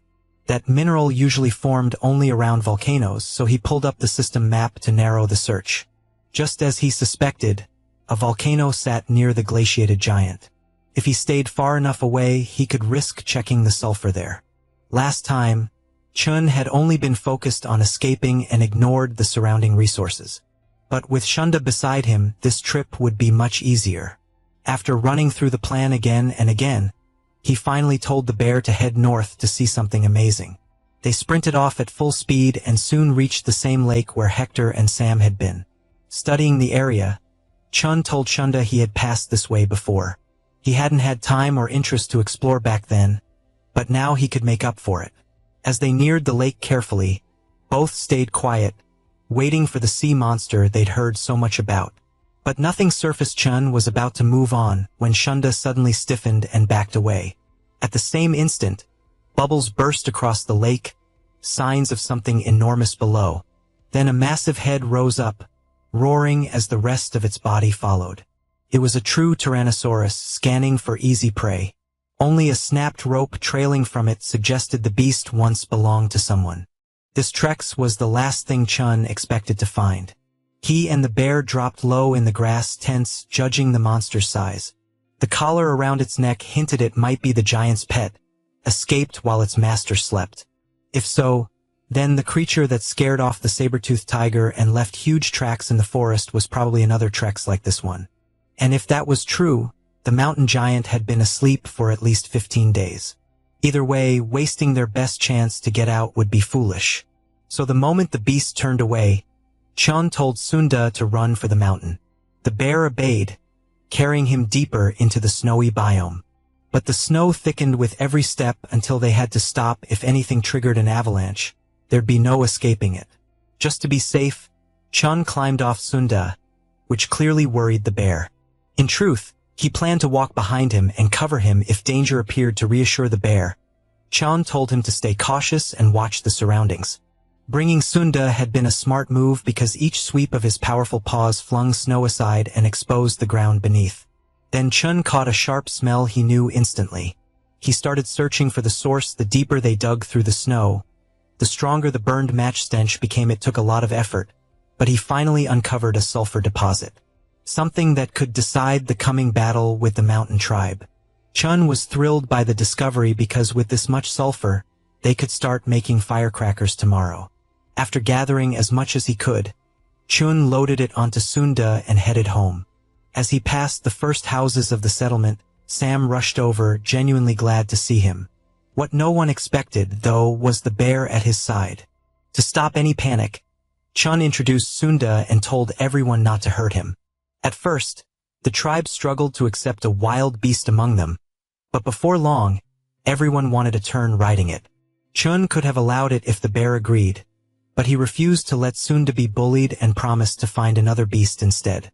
Once the supplies were unloaded, Chun asked Au to dry the bamboo without explaining why. Then he turned to Lisa, who was boldly examining the bear up close, impressed by such a powerful animal and proud of Chun. But that happy moment ended quickly. Right after returning, Chun received bad news. A giant sea monster had appeared near shore, thrashing about and stopping the fishermen from working. Its body churned up waves huge enough to smash all the salt drying on the beach, leaving the fishermen helpless. After hearing the urgent report, Chun calmed the messenger and went to the beach himself to inspect it. Riding Sunda, he reached the sea within minutes, where broken crates floated among the surf. The creature was an ichthyosaur, a large predatory marine reptile shaped like a fish, aggressive by nature and egg-laying. It was still in a developmental stage, around 7 meters long, and bent on destroying anything alive nearby. Its behavior alarmed even Chun, but no one was willing to let it rampage freely. If they didn't stop the ichthyosaur, it would keep wrecking things and dealing heavy losses. To beat it, they needed to lure it onto land, where the reptile would lose half its strength. After stating the plan, Chun drove Sunda toward the surf and attacked the reckless ichthyosaur. The first hit sent the bear crashing onto the beach, but it also exposed the monster's belly at the last second. Chun leaped clear of Sunda and buried his axe in the reptile's flesh. That only enraged the beast further, and it twisted around, clamped Chun in its jaws, and dragged him toward deep water. The ichthyosaur shot for the seabed, trying to keep him from reaching air. Chun realized he'd drowned long before the monster actually ate him, so he used all his strength to force its jaws apart. Meanwhile, Sunda kept chasing after them, and before the reptile got too far, he grabbed its tail and hauled it back toward shore. The bear had understood Chen's plan and followed it, but the struggle was still brutal. Between the ichthyosaur's crushing jaws and the lack of air, no ordinary person could have endured it, so it was no surprise Chun started to lose hope. Then from the dark water, a woman appeared and saved him. With twin daggers in hand, she slashed down the ichthyosaur's body and forced it to release Chun. Blood spread through the clear water, turning it murky red and hiding the girl from view. Starved of oxygen, Chen's limbs slowly went numb, leaving him unable to swim back. In his last clear moments, he could only think about the girl moving so skillfully through the sea. When Chen opened his eyes again, he saw Sunda on the yellow sand, anxiously watching over him with the rest of the tribe. After coughing seawater from his lungs, Chun noticed his rescuer sitting on a rock and asked Alana to come closer. She was the sea tribe's best swimmer, often hunted in the ocean, and knew exactly where to strike the reptile to kill it fast. Everyone knew the sea tribe wasn't famous for sharp minds, but compared to the others, Alana seemed especially dim. Still, since she had saved his life, Chun ignored that and sincerely thanked her. What interested him now was where she'd gotten those obsidian daggers. She explained that she took them from a bad man who had entered their tribe's territory. Alana answered quickly, but then suspected they wanted to take the blades away and nearly started a fight. That was avoided once they explained Chen's role in the settlement, and she finally calmed down. She couldn't remember everything about him, but she did understand that he wanted to help the Sea Tribe. Once convinced he could be trusted, Alana described the day the Mountain Tribe suddenly invaded their land. She was knocked unconscious in the fight, and when she woke up, her brother Fong and the others were trapped in a cave. They were worked mercilessly, forced to do the filthiest jobs, and once they had enough, Fong came up with an escape plan. He would attack a guard and pass the weapon to Alana, who had to cut the rope and leap from the cliff into the river. Fong believed it was the only way to save her, so he ordered her to follow his instructions without question. If it worked, she was supposed to find Hector first, the lucky one who was expected to survive. With Alana's combative nature, she never would have lasted in captivity, let alone devise such a plan, so Fong sent her to someone he trusted. Right then, a guard noticed their suspicious behavior and came over to punish them for disobeying orders. That carelessness cost him dearly, because Fong struck at that exact moment, using the carcass they were being forced to haul to the warehouse. Once the guard was pinned, Alana grabbed his weapon, jumped into the water and swam downstream. That's how she ran into the giant monster attacking Chen, and then reunited with her fellow Sea Tribe members after hearing her out. Chun suggested she go to the camp where Fong had planned for her to meet Hector, but Alana refused to return empty-handed. Since the ichthyosaur was dead in the water, they would bring it back. They loaded the reptile onto Zunda and dragged it along the sand. Leaving a long trail behind. Halfway there, they unexpectedly ran into Hector and Stonebone, who had come to meet their king. They certainly hadn't expected Alana to be with him. Her story took time to tell, but Hector now knew about 10 more Sea Tribe people were still being held captive. They had to be rescued before the Mountain Tribe started torturing them, but charging in without a plan would be too dangerous. Chun spent a long time trying to calm Hector, but then smoke on the mountain caught his eye. It was a signal fire warning of danger on the western mountain. No animal, no matter how clever, could light a beacon on a mountaintop. So Chun immediately grew wary, and for good reason. The Mountain Tribe's leader had promised revenge when he left with his prey, and he wasn't likely to forget it. It looked like the Mountain Tribe had come, but to be sure, Chun needed to check the border himself. He immediately ordered Stonebone to escort everyone else to the fortress while the warriors assembled and reinforced the defenses against any attack. Hector and Alana were sent to the western mountain to meet the patrol and hide in ambush by the traps, until Chun arrived with support. As he sprinted back toward camp, he prayed the gods had shown mercy, and the signal fire had been lit by mistake. Luckily, Lisa was already outside waiting for him. She'd been restless over the monster fight on the shore, unable to sit still as she imagined one disaster after another. The moment she saw he wasn't wounded, Lisa finally relaxed and offered to scout ahead while he rested. Chun refused. He appreciated her concern, but the signal fire still gnawed at him, and even with the warriors beside her, she wouldn't be able to restrain Hector if he snapped and charged the Mountain Tribe leader. So he chose to handle it himself, taking Huangshu, Langyuk, Sam, and Au, fighters who had already proven themselves many times. Lisa stayed behind to oversee the settlement's defense, and the wounded Sam had recently found a hill with a clear view, so if danger came, she could move with reinforcements. Chen didn't want more people, but Mia insisted. She'd never been allowed to come before, and if refused, she swore she'd follow anyway.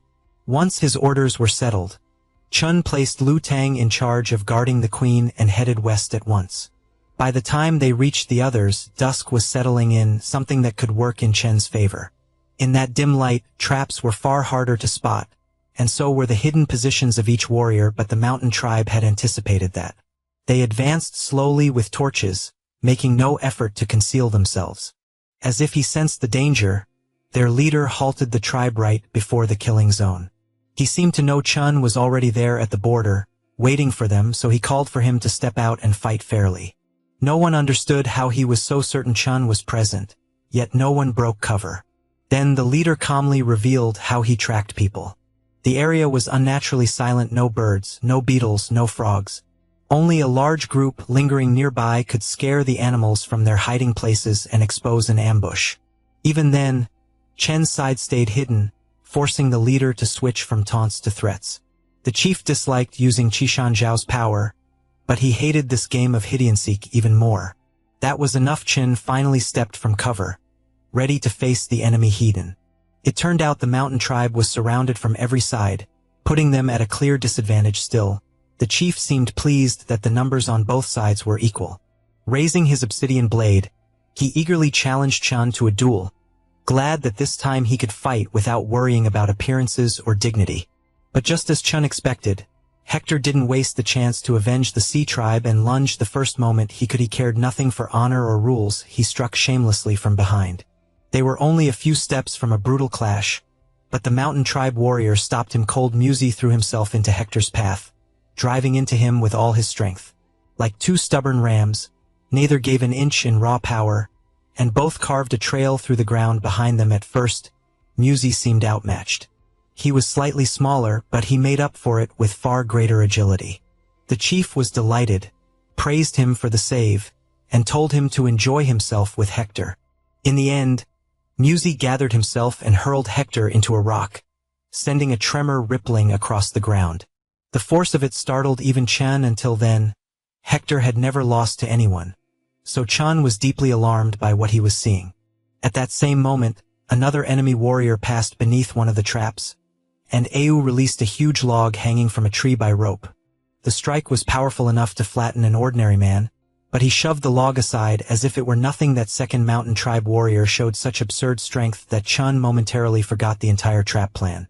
After being smashed into the rock several times, Hector started coughing up thick blood. Muzi meant to finish him quickly. He had no intention of losing to some newcomer, but Hector slipped the next blow. He was every bit as stubborn, clinging to life to the very end.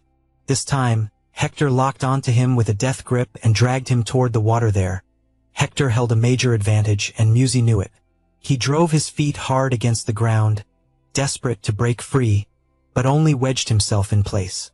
At that moment, Alana burst from the river and struck from behind with Muzi pinned. It should have been easy for her to stab him in the back, but the mountain tribe refused to let that happen. They grabbed their comrade and hurled him at Alana like a projectile, knocking her back into the water. The mountain tribe was so savage they'd even charge into terrain that disadvantaged them, so Alana had no choice but to fight the stranger off in the river. And while all that chaos unfolded, the twin brothers complained to their leader. Had promised them fun, but Muzi and Zwaheo had started without them.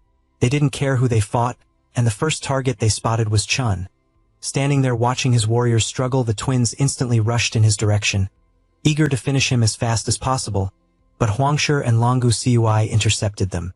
If they wanted the king, they'd have to get through the other warriors first, which delayed their fun a little. The twins split the opponents between them and vowed that whoever lost would bear shame forever. Grinning like madmen, they hurled themselves into battle, ready to risk their lives just to bathe in enemy blood. Meanwhile, Zwaheo watched the battles raging around him and couldn't decide whom to help. Fighting was all he knew, so to aid the newcomer's victory, he simply went looking for a weapon. He didn't have to search long. A log was lying right in front of him, and he casually tore it free from the rope before swinging it over his shoulder, ruining the trap in the process. Armed with that massive log, he charged toward the leader, who was dueling Chen. The chief clearly didn't like Zwaheo stepping in, so he brusquely ordered him to find someone else. Somewhat disappointed, he obeyed the command and went searching for Muzi, but Muzi was already tied up with Hector. Chen understood at once that Hector, in that condition, couldn't survive two opponents, so he immediately moved to help him, but the mountain tribe leader cut him off. He swung his blade with full force across Chen's path, forcing him back and making it clear he had to focus on him. The chief was enraged that Chen kept dismissing him and acting as if he weren't there, so he attacked again and again. Each sweep of the obsidian blade came for Chen's throat, aiming to take his head, but Chen's axe kept beating the savage strikes aside. Snarling, the chief slashed wildly and warned Chen not to lose focus. He wanted to see his real strength and begin a true war between kings. Chen realized he wouldn't get away from this duel easily, and there was nothing he could do for Hector for the moment. So he turned to heavier measures and shouted for someone, anyone, to stop Zwaheo. At that moment, Zwaheo dragged the log across the ground, gouging a shallow trench as he advanced on Hector second by second, but still hadn't reached him. Then suddenly, the log became too heavy to lift, forcing him to glance back. Just as Shed promised, Mia had joined only after Chun gave the order. Now she was clinging to Xuehao's weapon. As for sheer strength, she couldn't match the others, and Xuehao gave her a quick once-over, then lunged with those thick arms. He meant to grab her by the throat and yank her close, but an arrow suddenly struck his arm, only piercing the outer layer of skin. A second arrow followed at once, aimed straight for his face. To shield his eyes, he raised the same arm that already served him as living armor against blows. He looked thrilled by this turn of events. Now he had two playmates at once. Seeing that delighted expression, the chief allowed the uneven fight to continue. If Xuehao didn't mind, then he could enjoy himself however he pleased. Once they returned to the mountain, he'd be alone again anyway. Meanwhile, Sam and Au tried to protect their allies' backs, firing at whatever weak points they could find while Chan and the others fought a bloody battle up close. They had to do everything possible from afar, but the bear trap Au had used before failed against Xuehao. Not only did he stay standing, he even yanked her down by the rope. An enemy like that could only be countered with brute force, yet they couldn't abandon the ambush.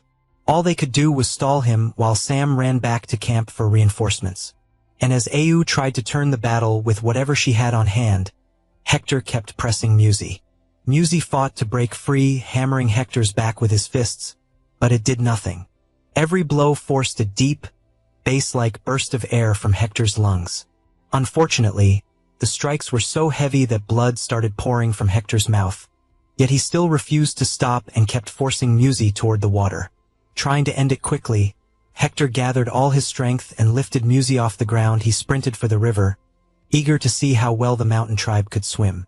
Hector was only a few meters from victory when Alana suddenly stopped him. She begged him not to enter the water, it was too dangerous. The man thrown at her earlier was still in there, attacking anything nearby. To prove it, hands suddenly clamped over her head and dragged her under. That instantly put Hector on edge, but that brief panic cost him a few more bruises. Musi kept striking every exposed spot, leaving red welts across Hector's gray skin. Repeated blows to the same places caused internal bleeding. At last, Hector collapsed, yet even from the ground, he refused to let Musi go, pulling his last strength into one fist. He suddenly hoisted Musi up and hurled him over his back, trying to smash his head against the ground. The hit was devastating. Blood streamed from Musi's forehead, and he blacked out on the spot. Hector wasn't much better. He dropped beside him, trying to steady his vision as everything blurred. Racked with pain, Hector left the rest to his tribe and hoped they could win at the same time. Langachu and Huangshu faced the twins. They'd prepared a new trick and were eager to test it on the mountain tribe. To pull it off, they split to either side and charged in sync. Xiaohu only laughed wildly, amused that the rookie tribe thought it could attack them. Seeing Langachu lag behind Huangshu, the twins struck him together, trying to break their formation. They didn't hold back, using the dirtiest attacks they could. So within seconds, Langachu clutched at his eyes. Huangshu wasn't about to stand by. He rushed in to help rather than keep beating a blinded man. He told them to find someone who could actually match them. Then, without hesitation, he hurled his hunting axe forward and buried it in one enemy's shoulder. Now the fight was even. Both sides had a wounded fighter. Weaponless, he knew he couldn't handle someone with an obsidian blade, so he raised a small shield instead. That drew all attention to him, but it was only part of the plan. Even while fighting, he counted steps to signal Langachu when to strike, but the shield failed him. The enemy slipped in close and stabbed him in the stomach, leaving just 2 steps before the attack point. The twins had no idea why he was counting, but when only 1 step remained, they finally understood. Huangshu seized the twins' arms with all his strength and pinned him in place as Langachu launched the second phase. One clean swing of the axe should have killed the bear, so they were sure they'd won. Xiaohu didn't grasp it right away, but the moment he saw Langachu above him, terror hit and he fought harder to break free. That was when his brother rushed in and shoved him aside, putting himself under the falling axe. Green grass slowly turned red as Xiaohu watched in horror. Meanwhile, Au did everything she could to help Mia. Xuehao was painfully slow, so her arrows landed perfectly, but his skin was so thick he barely felt them. His arm looked like a porcupine's back, though the arrows had only sunk in a few centimeters. This couldn't continue. Mia was struggling just to stay upright while the log whipped around in every direction. So Au had to find another way, and luckily, The same rope used earlier to yank away the log lay nearby. Oh, knew Mia would catch the hint, so she started firing arrows toward it. Everyone in the tribe knew she never missed in the middle of battle, so Mia instantly ran for the rope at that moment. Shui Hao grew uneasy when the resistance vanished and thought they didn't want to play anymore, but that idea didn't last long. Mia played along as if entertaining a giant child, calling to him from behind while she looped his legs into a tight knot for a while. He enjoyed watching her circle him, but then his head slammed into the ground and snapped him back to reality. Mia had put everything into dropping him in one move, and she celebrated the win. Several fighters had already decided their battles, but not Hector. Head barely had time to rest when Musi rose again. Admitting Head underestimated Hector, who had nearly killed him, Musi still refused to quit. Then something happened that no prophet could have foreseen. The giant log Shui Hao had been swinging came flying straight into Musi's head, knocking him back into the Valley of Dreams. At that point, Hector was ready to admit his brother Fong had been right about his luck. But the battle still wasn't over. The leaders kept fighting for their tribes. Again and again they drove each other back. The struggle dragged on so long that both men's arms began to go numb. Chen knew he couldn't endure another blow, though his enemy was in no better shape. Seeing the mountain tribe leader falter, the witch's servant brought him red leaves. On her orders, he was to use the herb. Even if he hated winning that way, if he burned them, the chief could return home safely, while the servant would hide from the smoke in the water and stand guard. The witch had warned of the consequences, so the servant urged him to choose wisely and avoid defeat. Chun immediately understood. He meant to cast aside restraint, strengthen his body with red ginseng, and use Pengus power to meet the mountain tribe as an equal. Red ginseng would have been a huge advantage against the newcomers, yet the mountain tribe leader still hesitated to use it. The witch had probably read his character well, which was why she told her servant to carry the herb for any crisis. Still, no one rushed to light it. Chun couldn't let that chance slip. He swung his axe with full force, sending out a shockwave strong enough to topple several trees behind the leader. The servant survived only because he barely noticed the strike in time and leapt away. Once he felt Chen's eyes on him, he knew he couldn't hesitate anymore. If the leader wouldn't ignite the ginseng himself, then he would. Snatching up a torch, he grabbed the leaves' head, dropped in fear, and moved them toward the fire, already imagining how the battle would end. But the leader stopped him with one slash. He cut the stick and snuffed out the flame, fully aware that this might anger the witch. When the servant demanded an explanation, the chief said he didn't believe him. The witch likely had given no such order, so he told the servant to go back and deliver his own message, clenching the leaves in fury. The servant could hardly believe this insult. The road back to the witch wasn't long, he warned, so the chief should expect punishment. Chun watched the entire exchange in silence, even as his destructive power kept rising despite the drawn-out fight. In truth, he could barely stand after battling the ichthyosaur. Head had no time to recover before rushing to the border, and now even his panga power was nearly spent. His vision swam. Chin knew he couldn't keep this up much longer. Head be lucky to land even one more hit, and after that, Head surely pass out. The soldiers weren't in any better condition either. Their strength had long since run dry, and they could no longer support their king properly. All Chun could do was trust his own strength and pray the next blow landed. If not, the mountain tribe leader could wipe out the whole settlement with ease. Yet that wasn't Chen's only concern. If the chief had burned the ginseng, victory would have been certain. But instead, he argued with his servant and threw the leaves away. It looked absurd, almost irrational, and no matter how Chun turned it over in his mind, he found no answer. Better to use his fists than waste strength thinking. As long as any strength remained, he had to seize the chance and finish the leader quickly. Again and again he attacked, trying to knock the man out, but the leader kept resisting and matching his steps. The chief seemed delighted to face a warrior as strong as Chen, and goaded him to reveal everything he had left. Only after both were worn down did he finally notice Chen's wounded arm. Sure, he hadn't caused those injuries. The leader guessed Chun had performed some sacrificial ritual to gain his strength that made the duel even more fascinating. But everyone knew it couldn't last much longer. The leader was near exhaustion too. The divine power granted by the witch was fading fast. Unable to dodge the next strike, he chose to move first and attack. He wanted the result settled fairly and promised that if Chun lost, he would spare the small tribe. It was an honest, noble offer and Chun appreciated it, but he didn't need mercy. With a wild scream, two completely opposite forces crashed together through their weapons, triggering an explosion so violent it left a crater where they stood at that point.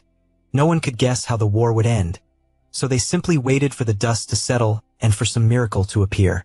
Only then did the warriors notice the crater in the rock where the mountain tribe's bloody chief had fallen. No one had strength left to speak, but they all understood the same thing. The newcomer tribe had reclaimed its land. At that very moment, the bindings around Chen's arm snapped and a wave of unbearable pain tore through him. If it had struck even a little sooner, he likely wouldn't have beaten his opponent. The Panga power had helped him enormously in the fight, but using it brought consequences unlike anything before. In the end, his legs finally gave out and he collapsed against Au, who refused to let her king fall after winning. At the same time, they heard the queen crying for help in case the witch's servant came back. Chen's strength was draining away and he could no longer lead the army, so he handed all command over to Lisa. Right before blacking out, he remembered Alana, who had fainted in the water, and ordered Au to save her no matter what. The entire time Chen remained unconscious. The people assigned to him earlier took care of him. In his absence, Lisa managed the tribe capably and returned to the common house only at night to see him. But when Chen woke today, he found her half undressed, so he pretended he was still asleep. He didn't want to embarrass her by looking, but when she sat on his bed, he nearly lost control. She traced her fingers over him for a long time, studying any reaction, and when Shed had enough, she calmly told him she knew he was awake. Lisa had no intention of waking him properly. She wanted to toy with him a little, which only made Chun more flustered. He immediately opened his eyes and tried changing the subject, pretending he was only worried about the tribe. Unfortunately, even bringing up Alana failed to stop Lisa as she leaned closer and closer to his face. As she put it, this was hardly the moment for questions like that. Teasing him, she guessed he could barely move and threatened to test exactly what he was capable of in that condition. Honestly, Chun had imagined a moment like this for a long time, just not like this. Head pictured himself giving everything and proving his stamina to everyone, but Lisa's stubbornness ruined that fantasy completely. In the end, he accepted that she would take control, shattering his image of himself as a fearless king. Then the system dropped a brutal surprise. A quest called 7 Times in a Night, based on the idea that a leader must be strongest in every way. Worse, one of those 7 rounds had to last at least an hour, with 5 nuggets offered as the reward. The prize sounded tempting, but the punishment killed any enthusiasm. If he failed, the protagonist would be forced to change his orientation. Reading it again, Chun couldn't imagine finishing the quest. He still hadn't recovered from fighting the mountain chief, and his arm was a wreck. So death felt more likely than success. The conditions were so absurd, they felt like a boss fight where the hero chooses suicide before the final hit. After thinking it over, he realized the system had given him a choice. So he decided to ignore the quest and wait for it to vanish. What he didn't expect was that silence counted as consent. Crying out in anger and trying to shove Lisa away, Chun cursed the system and every one of its idiotic quests. This might have become the worst day of his life, because he wasn't even allowed to rest. All he could do was hope someone interrupted them, or that Lisa would pity him and return to her duties. And then, as if fate itself stepped in, Sunda burst in, smashing half the house apart and snatching Chin away. Had never been so grateful for a kidnapping, even if the system still didn't cancel the quest. Still, when the protagonist told the bear to stop, it acted as if it hadn't heard him at all. Sunda carried Chin deeper into the forest, and he started thinking Head soon become dinner. If Head known how this ended, he might have stayed with Lisa. Accepting his fate, he endured the pain of Sunda's teeth until she dropped him in front of a cave. He had no idea why He'd been brought into the forest, or what they wanted from him, so he looked around carefully. Then, after the bear let out a howl, 2 cubs came out of the cave and happily greeted their mother. Until that moment, Chun had never imagined Sunda was female, so he was shocked that she was also raising cubs at the same time. The system sent a new quest. Under their mother's influence, the 2 cubs were ready to join his settlement, and he had to decide whether to accept them. He didn't hesitate for even a second and took them in, giving the settlement dependable future protection. In a few years, the cubs would grow into full warriors for the tribe. After confirming the request, he checked the population count. It had risen by 20, and the military strength now came to 68 out of 98 people, while the remaining 30 belonged to 3 man-eating bears. Once the total passed 90, the system issued a new main quest. Chun had to expand his territory to 10 square kilometers and recruit more than 300 people within 6 months. It had been so long since the last main quest that he might have forgotten without the reminder. The reward made him genuinely happy, but that hardly mattered when the task itself was so difficult. Still, there was no backing out. It was time to speed up warrior training and teach the rest of the tribe how to farm. With 3 man-eating bears on his side, Chun could worry a little less. The settlement now had solid protection. Riding with Sunda, he watched the cubs for a while, and out of boredom, decided to give them names. That pleased the mother bear, who perked up her ears to listen to Chen's ideas. Most of the names he considered didn't suit future beasts that would one day rip enemies apart, so he settled on the best options he had.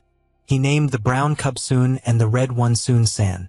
They didn't understand the words, of course, but sensing their mother's approval, they nestled beside her. Either way, the quiet days were almost over, and soon he'd be buried in work again studying the system map. Chun was pleased to read details about nearby tribes and started planning an invasion. The map was incredibly useful. He hadn't even gone near the western camp, yet he already knew about the terrain, guard posts, and traps. Over the next 2 days, Chun planned to teach some newcomers basic farming, then head out on reconnaissance with a clear mind. But for now, he just wanted food. After the battle with the mountain chief, he still hadn't gotten to taste the ichthyosaur meat and hoped they'd saved him some. To his surprise, no one had touched the reptile without the chief's permission. The whole village knew Chun was their best cook and had waited for him to recover. 3 days passed like that. His time to rest was ending, and the protagonist finally had to pack for a trip to the neighboring tribe. For the journey, he took a bear with him, now using it more and more as a mount. At last, Ayu and Lisa came out to see him off and wish him luck on the scouting trip. He left the cubs with Huang Shi, who was already caring for the hyena cubs. He also told Lisa to keep an eye on the warriors so they wouldn't kill each other with the new catapult, and he left Alana under Ayu's care. Unfortunately, she still couldn't fully remember recent events and needed close supervision. All of that mattered so much to him that Lisa got sick of listening and hurriedly shoved him out of the house. Even so, he remained worried about Ayu. She had planted the millet exactly as instructed, so the fields were fine, but she still looked gloomy. The truth was, she didn't want him going on the mission at all and begged him to send her to the foolish mountain tribe instead. After hearing her out, Lisa reminded her that whatever enemy appeared, a bear would be with Chun, so worrying would only make things worse. Thanks to Lisa's firmness, the protagonist managed to leave without more fuss, putting the queen in charge. But from that moment on, Lisa became much more cautious around Ayu. The girl paid far too much attention to Chun. She began watching Ayu's shameless behavior day and night. But Lisa wasn't simple either. The moment she finished saying goodbye, she summoned her trusted spies and ordered them to follow Chun. Last time, the bear had practically stolen her husband, so now she intended to learn the truth and make sure he really was heading out to scout. Either way, it would be best if she never discovered the secret cabin in the forest. Meanwhile, Chun suddenly started sneezing like mad with cold air hitting his exposed skin. He couldn't tell where the draft was coming from and blamed it on his wound not being fully healed. He kept moving until he reached a steep mountain he had to circle around. Losing extra time while the bear searched for a way up, Chun studied the terrain. If Head had the chance to settle on a mountain, he would have done exactly what the mountain tribe had, using height as a perfect defense. There were several routes to the top, enough to send the main force hidden while another group attacked from behind. But while he was still planning the assault, border guards spotted the huge bear and came out to confront him, trying to calm them. Chun introduced himself and ordered them to take him to their leader. Last time, they had been the ones to arrive with war. Now it was the hero's turn.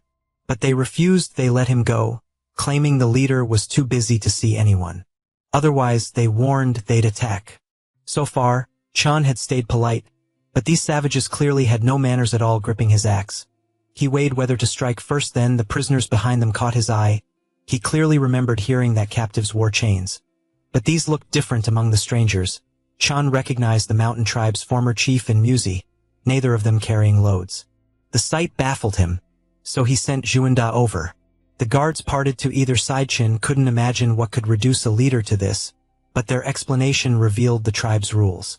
They had a witch who stripped losers of divine power, automatically turning them into slaves. So the old chief was no leader now. A stronger man had taken his place. And that was the man Chun now had to deal with. As if summoned by the gods, the new leader appeared on the mountain after Chun heard the story, staring down at him with pure arrogance. He wouldn't even come down to defend the tribe himself, sending soldiers to handle the intruder instead. The tribe was savage and unruly. Yet surprisingly, they already knew how to use harpoons. They ran the steep cliff with ease. Their feet used to rough ground, which gave them a clear edge in battle.